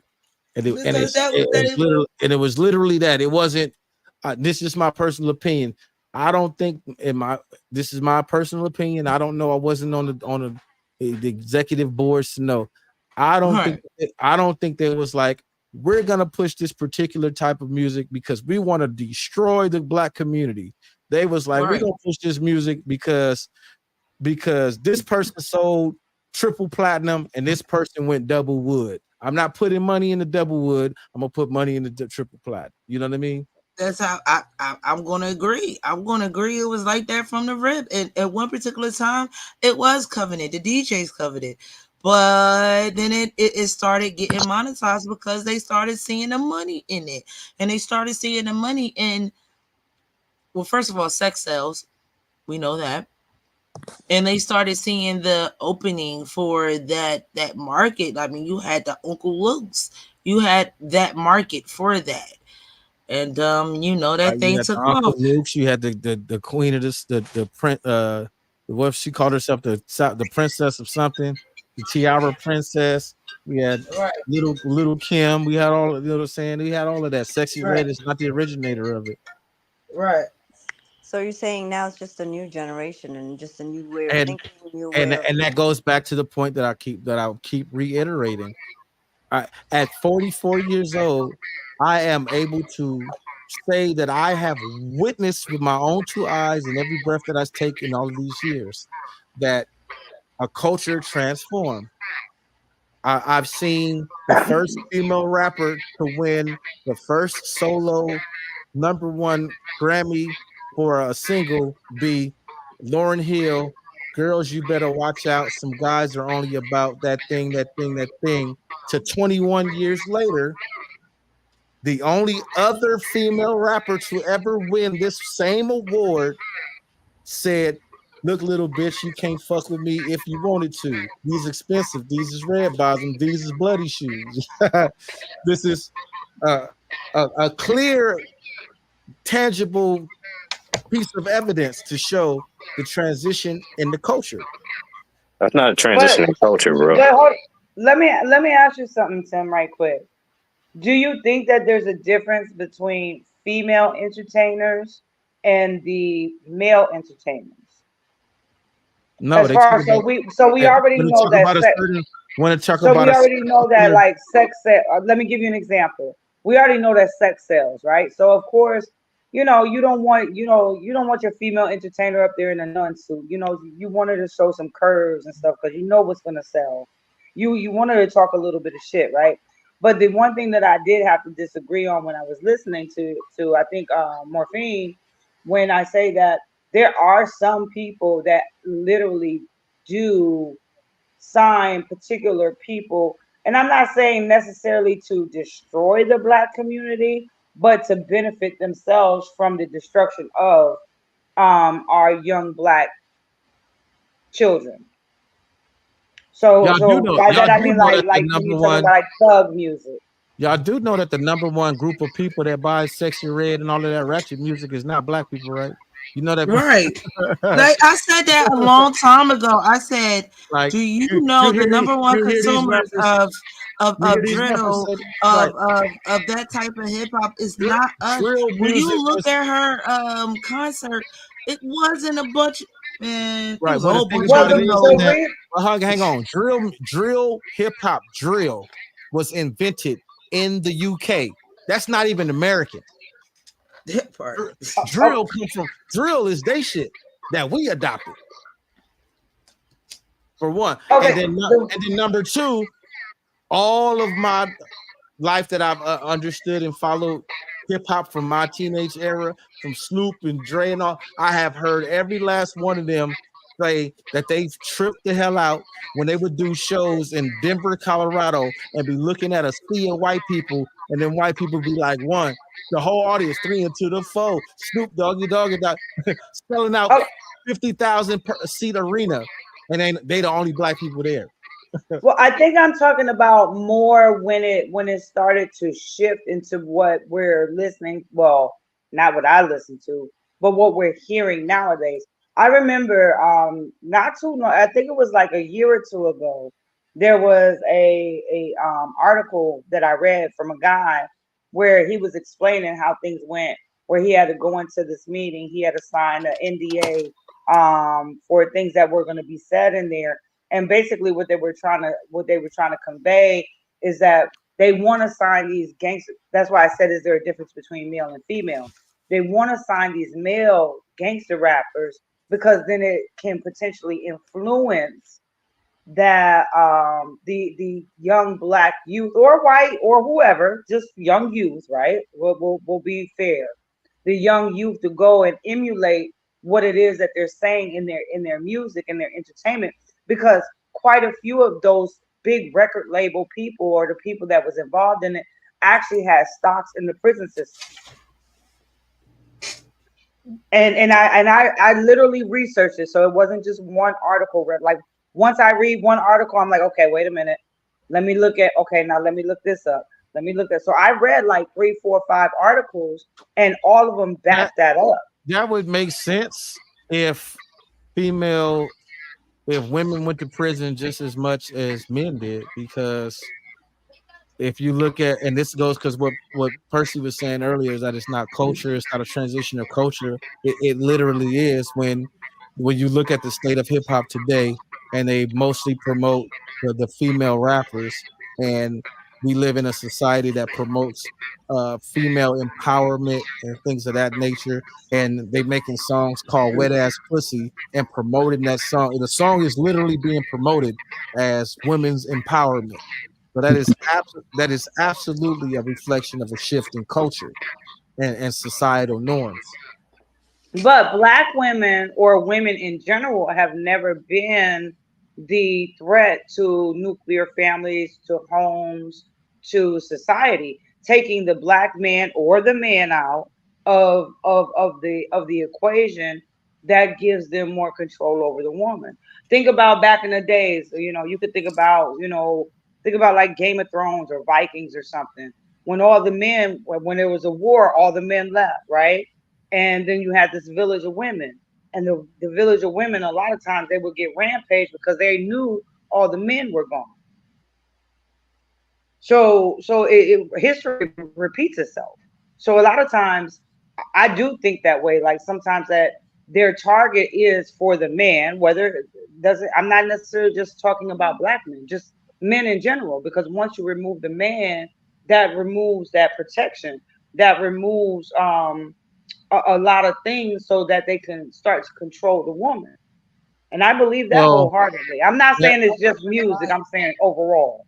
what you're just saying still ties to what I was saying, because even though there's been evidence that come out and said that the Willie Lynch letters are fake, the Willie Lynch letters, in my opinions, still are resoundingly accurate as hell. And Willie Lynch, oh excuse me, the Willie Lynch letters basically said that the key to creating an obedient group of individuals in a society is to control the women, because the women are the stewards of the children. So if you can get this woman to not rely, not have faith, to not covet her counterpart, then you break that whole nuclear setup, because you have the women now rejecting their men. So the target it may have appeared on the surface to be the men, because like you said, the men were always the warriors. The men were out there, shooting, like a lot of people don't even understand that the Black Panther Party, behind the scenes, the women made it roll, but it was the men out there shooting and dying and going to jail. The women absolutely made it roll. And when they started to infiltrate that, they brought the leaders down, but the real way that they infiltrated that was by emphasizing, because the programs were created in the 60s, but they emphasized a lot of these programs to women. Hey, your husband went to jail, we got the school program, you can do this, you can get a job, you can take care of your kids. And then we're 4 generations into that now. The first generation was, what we're gonna do. The first generation were actually men during the Great Depression that went on into the 60s that couldn't get jobs as they started closing these factories and all of this stuff. And they told their women, go ahead and get down on the program because these babies need to eat. It was men that said, you know what, we're gonna do for these babies. Then and the proof that it was understood that they were saying this is just something we're doing for right now is that in the 70s we had the whole Black movement as a unit and as a family. Boom. After the 70s is when you start to see the split. That's when we start to see the feminism come in and have a group of women say, I'm a woman first before I'm Black. So that splintered the movement right there. Then they start having the drugs come in, and then do it with the Panthers and all of that going to jail. They had these programs, college initiatives, this the minority loans and stuff like that. Women start going to college and all of that. Boom, boom, boom, boom, boom. In the 80s with the crack era, and we lost a lot on the crack era. It was more than just the men that we lost. We lost women to crack too, absolutely. But that splintered the community even more. It's just like the more and more you see this splinter outside of the 70s and the Black Power movement, where do you see them trying to mend this splintered tree? You don't. And whose fault is that? Us. Only we can mend the tree. It's only on us. And even to what we were talking about earlier, that we're splintering the tree more. I'm not black, I'm a Hebrew Israelite. I'm not this, I'm a Moor. I'm not this, I'm Kemetic. I'm not this, I'm Nuwapian and whatever. It's just splinter. It's one split. I'm Pan-African. It's just splintering and splintering, splintering and splintering more.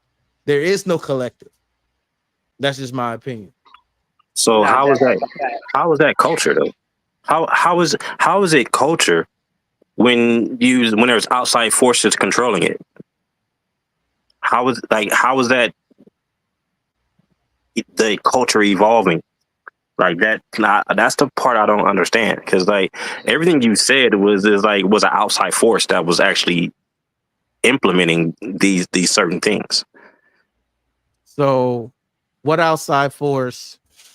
Because I grew up in a generation gangbanging, and I can recount conversations I've heard many of people say.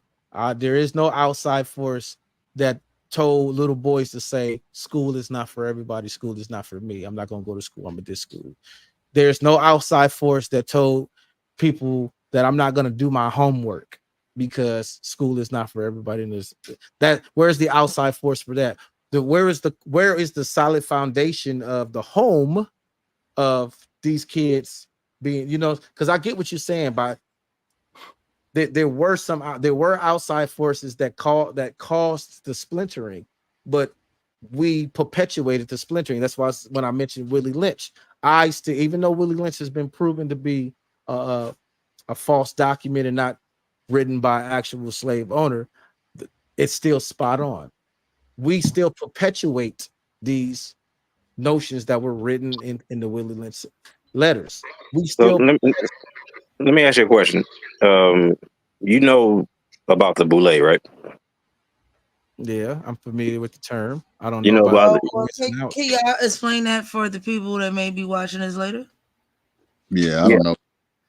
Yeah, I'll come around to it. So you know about the General Education Board, right? General education, absolutely, the curriculum. Mm-hmm. Okay, so you know about the so-called historically black colleges. Founded by white people, the school to prison pipeline. I'm hip to all of that. Okay, so how is it not outside forces?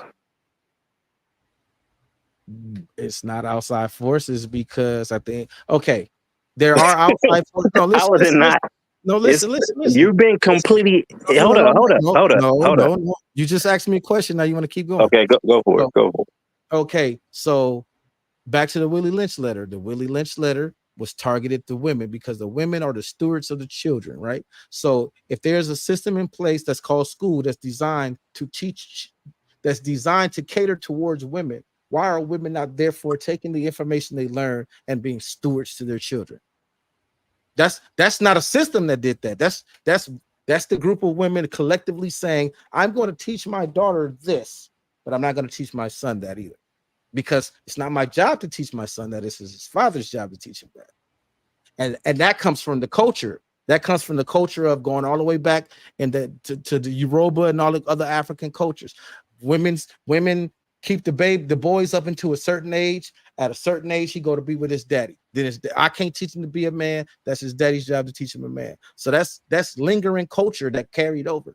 So if this woman is in a system that's teaching, that it's educating her, and she's passing these lessons upon to her daughters, but like you said, due to outside forces, the father has been removed. Why don't she say, hey, because they love to say I'm the mama and the daddy. It's Mother's Day and Father's Day. You give me a card on Father's Day too, but yet they don't enact the lessons of the father. Okay, so I'll put it like this. Blacks are informed and not educated. So there's no way that you could say it's like what I don't get with you right now at this moment is that how you can say that you know about the school, you know about the colleges, you know about all these things that the forces infiltrated with, and not say that it's not something that was imposed on the people. Because they didn't impose choice. Because if that was the case, there would be no nuclear families at all. Nobody would get married no more. No houses. You don't need choice. Well, I think No, no. choice is imposed with options. Right. So I mean, if we don't have those options, that limits our choices. That's facts. And that goes back to the self-perpetuating damage, is that the victim mentality, to build what John is talking about, John Neal is saying. How is that? No. How's that a victim? No, there is a victim's mentality. Back to what I said earlier. Who told the little boy gangbanging boys that I came up with that? Where was the white man that said, "Don't go to school because school is not for you"? Well, I think what CJ don't do your homework because homework is not for you. No, that was never explicitly. There was no plan that says we're going to. Little boys don't do their homework. Little boys ditch school. Black boys only. Don't. No. You know what I'm saying? I disagree with you on that. I think they're definitely, and I think the fact that if going to school gets me is not a real option. And back then, when going to school gets you nowhere, why would you stay in school? I mean, you have had these discussions before, where I told you I had an uncle when I was 12 or 13, and he tried to get us to drop out of school. He tried to get me and my cousin to drop out of school and go work at the steel mill because that was a realistic option for him. He said, school ain't gonna get y'all shit. And he wasn't doing it to be negative. At the time, he was the richest person in our family, but he just couldn't see that there was gonna be no more steel mills in 15, 20 years. So he was the richest person in our family, and he told him the school ain't gonna get you shit because that's what he's seen his entire life. And before my generation, nobody in my family ever went to college because school wasn't giving them shit like that. It just wasn't a realistic option. You know, my family came from Mississippi and slavery, and my grandmother was picking cotton, and none of them went to school neither. So I do think we're limited by, I think our options are limited, or our choices are limited by our options. I just want to say I don't think that either of you are actually wrong. I'm listening to both of y'all. Neither of you guys are wrong. So from what I'm gathering is Tim is pretty much saying that how can I put it? Personal choice. Shit, I lost it. The victim mentality of the white man is holding me down. The white man won't let me do nothing. But right. There ain't no phantom white man. The only white man that exists that's holding you down is the white man you invented in your head. That's in your head. Like and matter of fact, ain't no white man telling you not to do your homework. Ain't no white man telling you not to go to school. But if anything else, it's your homeboys. You know, it's the people that look just like you. And those are the ones that are bringing. And that's what I said in the Willie Lynch letters. Is self-perpetuating. But then what you just said as far as the steel mills and stuff, because the older generation, that is how they think. That is where they come from. They don't come from. I have my father-in-law, long story short, my father-in-law used to drive the school bus. That's how he met my mother-in-law. They've been married 57 years. He used to pick her up for school because they didn't value boys' education. So he would drive the school bus and drop all the girls off at school, and then he'd have to go back to the land and work the land. And then she would help him get past those little, he still had to do some schoolwork, but she'd help him and get past it so he could actually, quote unquote, graduate school. So they didn't value young boys' education. They wanted them out in the fields, out in the factories and stuff like that. So that's why I said neither one of you are actually wrong. But I like I said, there's no phantom white man telling your kid not to do their homework or to skip school or to do all this other stuff. That's just not happening. I definitely agree with you on that. There's no phantom white man. But then at the same time, when you want to bring up when we talk about the Willie Lynch letters, and regardless if they were actually written or not, that system was in place, and that system left a legacy. And the legacy is doing what it was supposed to do. That's exactly what it was supposed to do. And so, I mean, it's hard for us to, and we acknowledge that. We got to acknowledge that shit. It was a lot of smart people in place that try to make that work.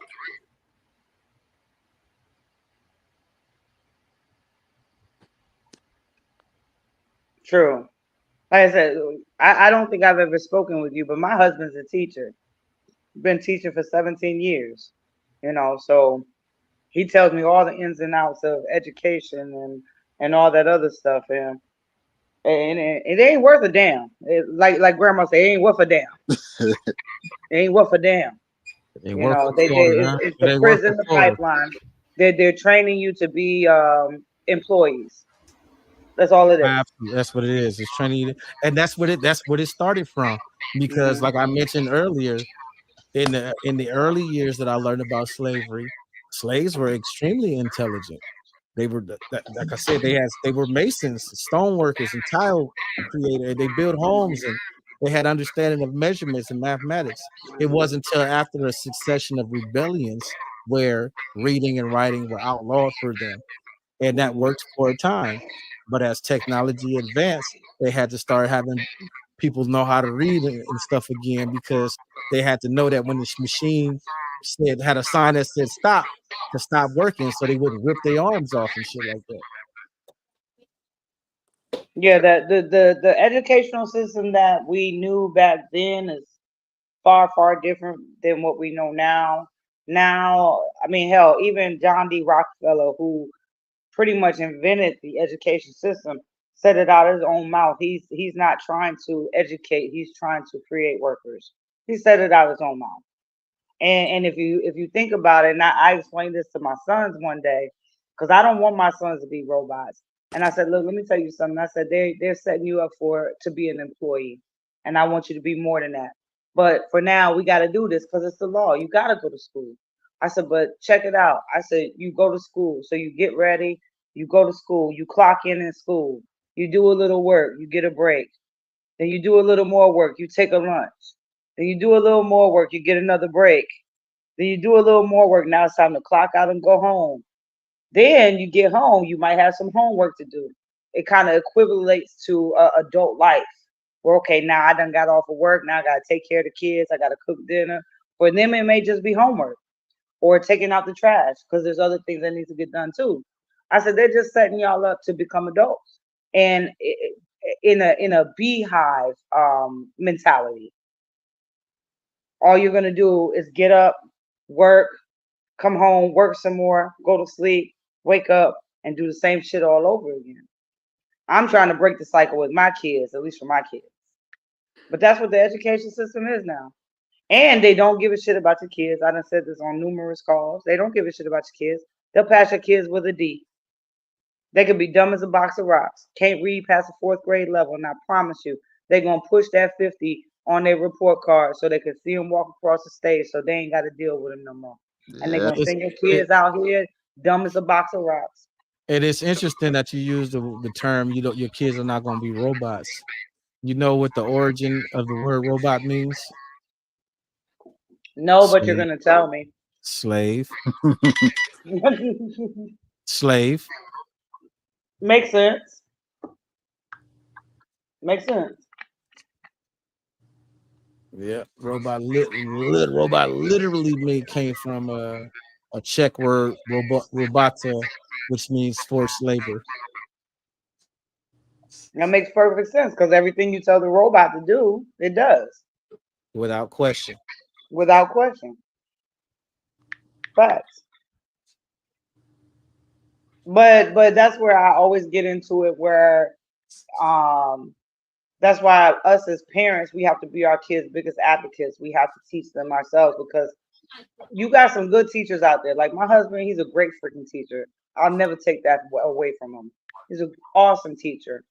If one of your kids had my husband as a teacher, trust me and believe they'll always love him and remember him. But every teacher ain't like that. Some of them in there for a paycheck.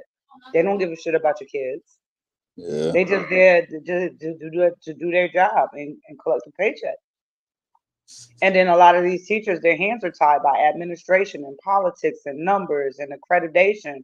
So like I said, a lot of times I've seen the emails where he'll get an email and says, "Oh, little Johnny got a 45. You think you could add 5 more points to it just so we can get him across the stage?" And Billy's looking like, "What the fuck? No, he ain't do shit all and year." and a lot of that has to do with the school having getting funding based on a certain number of graduates, based Yeah, on the heads in the desk. reputation of the school's ranking. All of that is determined on how many people walk across the stage. That's right. It's accreditation. That's how they keep their accreditation and their numbers. And if they don't have the numbers, they don't get the accreditation. And then people start to lose their jobs. And guess what? They ain't trying to lose their jobs. So if that means they're gonna push your little Johnny to a 50, even though he can't read, they're gonna push him to a 50 and get him across that stage, and they're gonna clap for him and everything. They're gonna be like, "Hey, go Johnny!" That's another thing too. You know, to tie it back into race. That's not something they do specifically for Black students. They do that for anybody that's not performing. No, that's for anybody. Right. But I will say, bringing it back to there's a system put in place to deliberately put people in a certain condition. It's kind of. But now because I never want misinformation out there, and I'm only speaking from what I know from the 16, 17 years he's been teaching and the 15 years I've been with this man. It's not as often in other schools than it is in our school. And I'm being honest. Because not only does he teach there, he does homebound, he does summer school.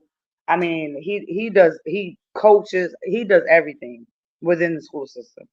So he also gets to see, like, there's a high school right up the street from my house. It's a predominantly white school. And half of the shit that he goes through at his school, he doesn't see at the school whatsoever. Never. And I can agree. Is there a difference in culture though, or class, or both? Both, probably. Yeah, because class is still culture. I would say more class than culture, because we live in a pretty bougie ass area. But that's what I'm saying. Class is still culture. Class still comes with a certain set of practices that comes associated with class. And where he teaches, his actual home school where he teaches is predominantly, I'm gonna say, impoverished. To be fair, and it's not just all Black. It's Black, brown. You got a couple white folks sprinkled in there.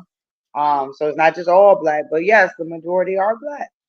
And it's a very poor school, and he sees the most there. He says it, and even down to, like, he says, matter of fact, I'll never forget, one day I took him lunch up here at Homebound. The school is literally 3 minutes away from my house. He forgot to get his lunch, so I took it up there because he was working late. Took it up there. I walked into that school. It looked like a college campus.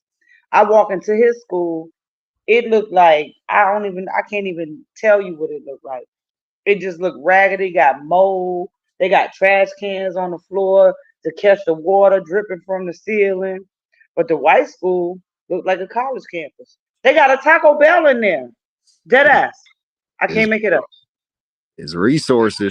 Yeah, I was gonna say that's just resources and funding, because typically schools are funded by property tax. So an area where there's a lot of public housing and stuff like that, you're not going to have a lot of funding going to the schools, versus neighborhoods where not only the houses are, there's more homeowners, but the houses yield more property taxes because the cost of the houses are in the upper 100,000s. You know what I mean? So even if there's a neighborhood where everybody owns a house, but the average cost of a home in that neighborhood is $60,000, versus a neighborhood where the average cost of a home is $800,000, the resources are going to be different. True, but when we get down to, look, I'm not saying they needed a Taco Bell, but sometimes they can't even get the textbooks that they need. They can't get the resources that they need to teach. Now that's a huge difference. Right. It ain't got to be fancy, but damn it, can they get the textbooks? Can and they then get paper?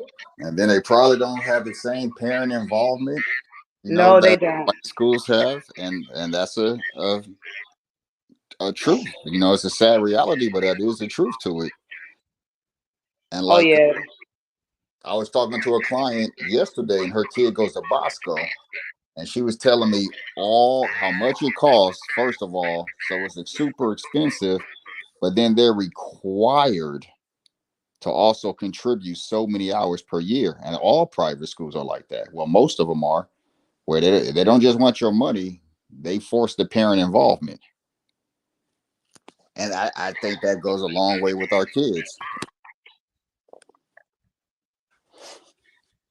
But they shouldn't really have to force the parent involvement. Like I'm involved with my kids because it's important. So that also I'm saying that because that goes to show a lot about some of the things that we prioritize. Yeah, you see, Um, But then that's also a class issue too. class If and you, culture. yeah, class and culture. Because if you got a household that's predominantly single parent households, and that one individual parent is the sole breadwinner, that there is no available parent to be available to interact in all these school functions and all of that parental interaction and involvement. okay, well, let me play the devil's advocate for a minute because there's plenty of times where Billy tells me, I know that woman isn't working. She'll come in and tell me, Yeah, why y'all call me? Y'all was interrupting my show. yeah. Why y'all call me for this? Y'all don't know how to handle them. So let's not act like every And one of that's a them is class because issue. That's a class issue. Just no. We're talking about the same area. Now you can have one oh, mother who I is want to watch. busting her ass. You interrupted Dynasty. I got you.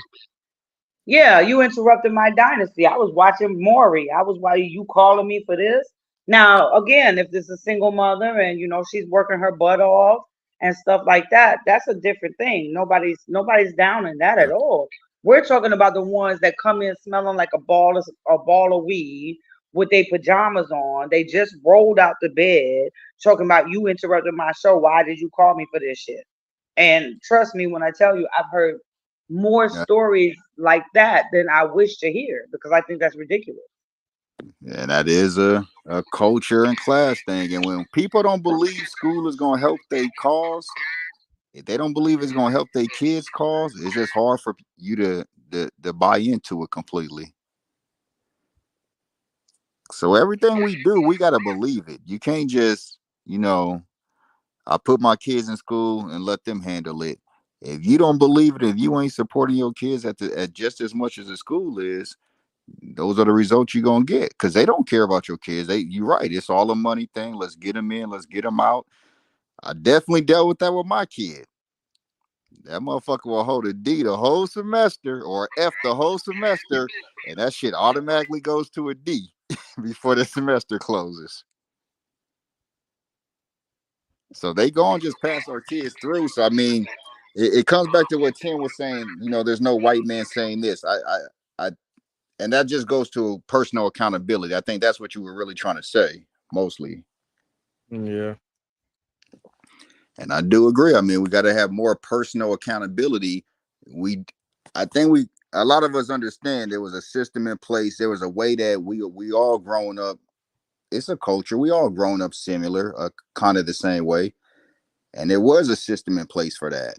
And once you realize that, is your personal responsibility to go beyond that. To want more because looking at it now, if it's been that way for generations and generations, and what happens when the kid becomes aware of, oh, they're gonna just pass me anyway.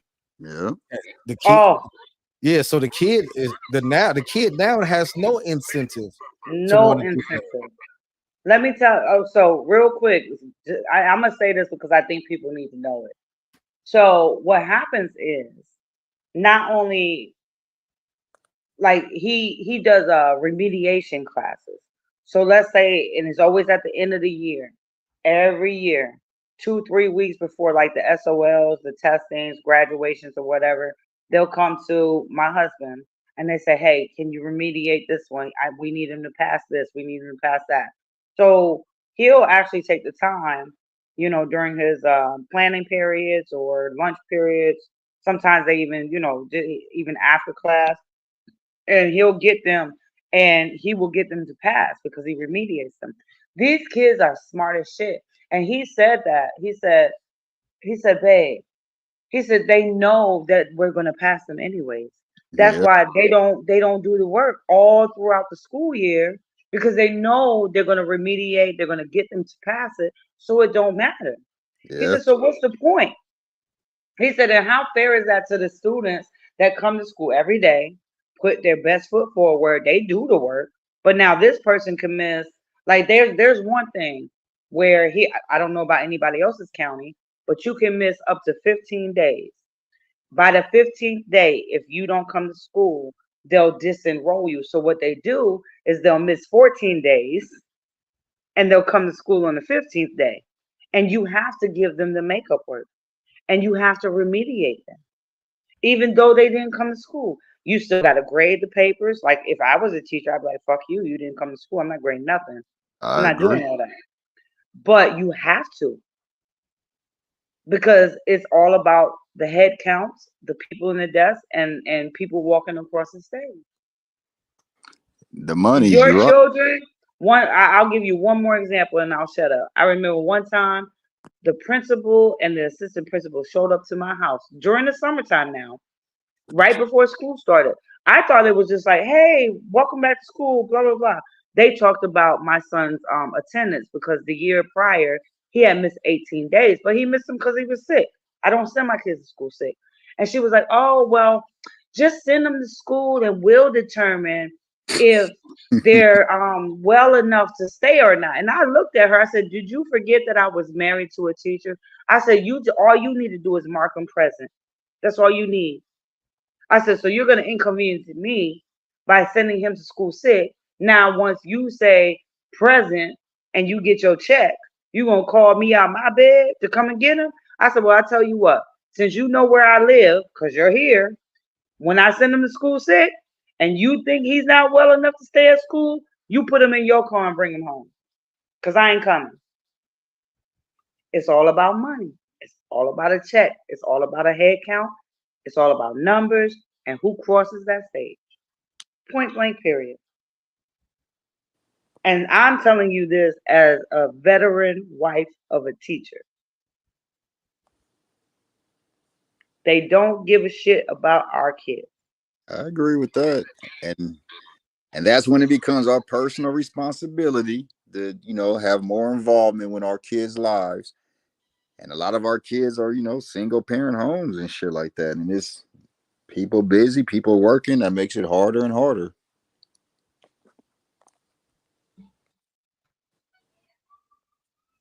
I agree, but at the same time, it does nowadays it doesn't take much time anymore. We have technology. Yeah. You have parent view where you can check their grades. You have text messages where my son's teachers text me, hey, he's having a bad day today.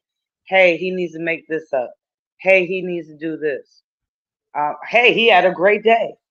Like they keep in touch with me. But you know why they keep in touch with me? Because I respond. Yeah.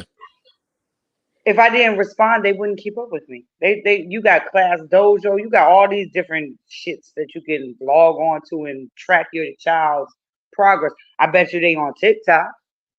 I bet you they on Instagram. But you got all these other programs that you can sign up on your phone and you can Yeah. view what your kid is doing and keep track of them. So I can't accept that as an answer. It's No, not acceptable. I definitely agree with you. Everybody on TikTok and Instagram. But you got Class Dojo where she'll literally post your son's grades or his progress. You ain't checked that shit today, but I bet you checked your Facebook. Am I lying? Nah, not at all. No. So yeah, no, be involved in your kids' education because they not. You'll have you'll have a handful of good ass teachers, but that's about it.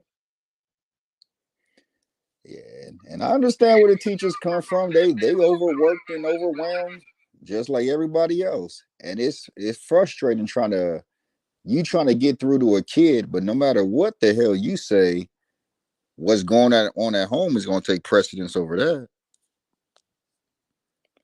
Yeah, so So I'm looking at some of the programs that went into effect, and let me see what year this was. It's basically a program that was recently put in place that I don't say it, and it says it started in the early 2000s. It's called the Grading Gap. You guys ever heard of that? Have you ever heard Billy say that? Yes. So what the Grading Gap is a program where they count the work from students done at underfunded and under resourced schools as the equivalent to grades at different schools. For instance, the idea that a student from an underfunded school who earns a B should be recognized for their performance as a higher level due to the additional challenges they face. So basically, if you go to a school in the hood that's underfunded and you get a 2.0, they're gonna count it as a 3.0 because you're a genius because you was able to get that grade at an underfunded school. Right. Which is ridiculous. That is ridiculous to me. Because you're It's, not pushing our children.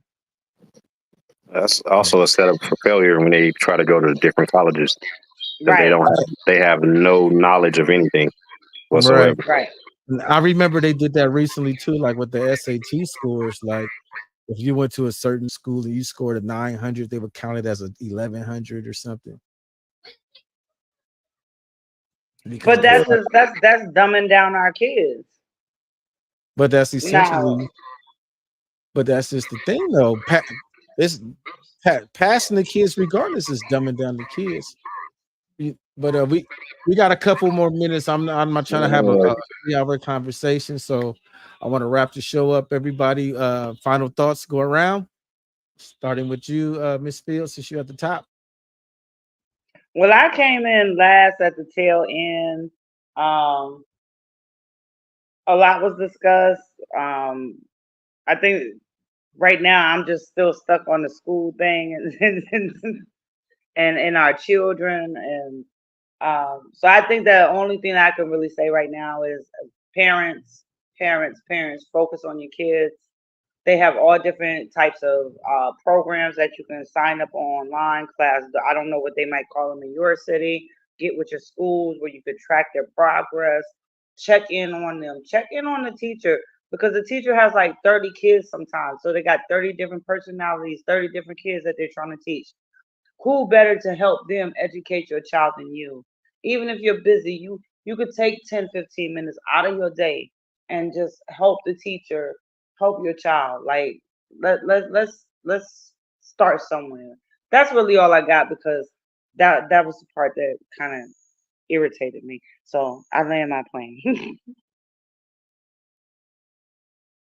All right, John, your final thoughts, and if you want to tell the audience where they can find you and any type of plug you want to put in.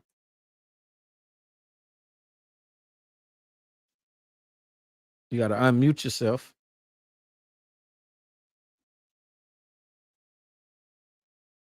All right, he's struggling. Go ahead, P. Final thoughts and any plug you want to throw out there where the people can find you. Final thoughts. Oh, Is he on? No, go ahead. All right. Final thoughts. I'll stay on the education as well. What a lot of us fail to realize is that the kids go to school and they're not educating the children. They're indoctrinating them into the system.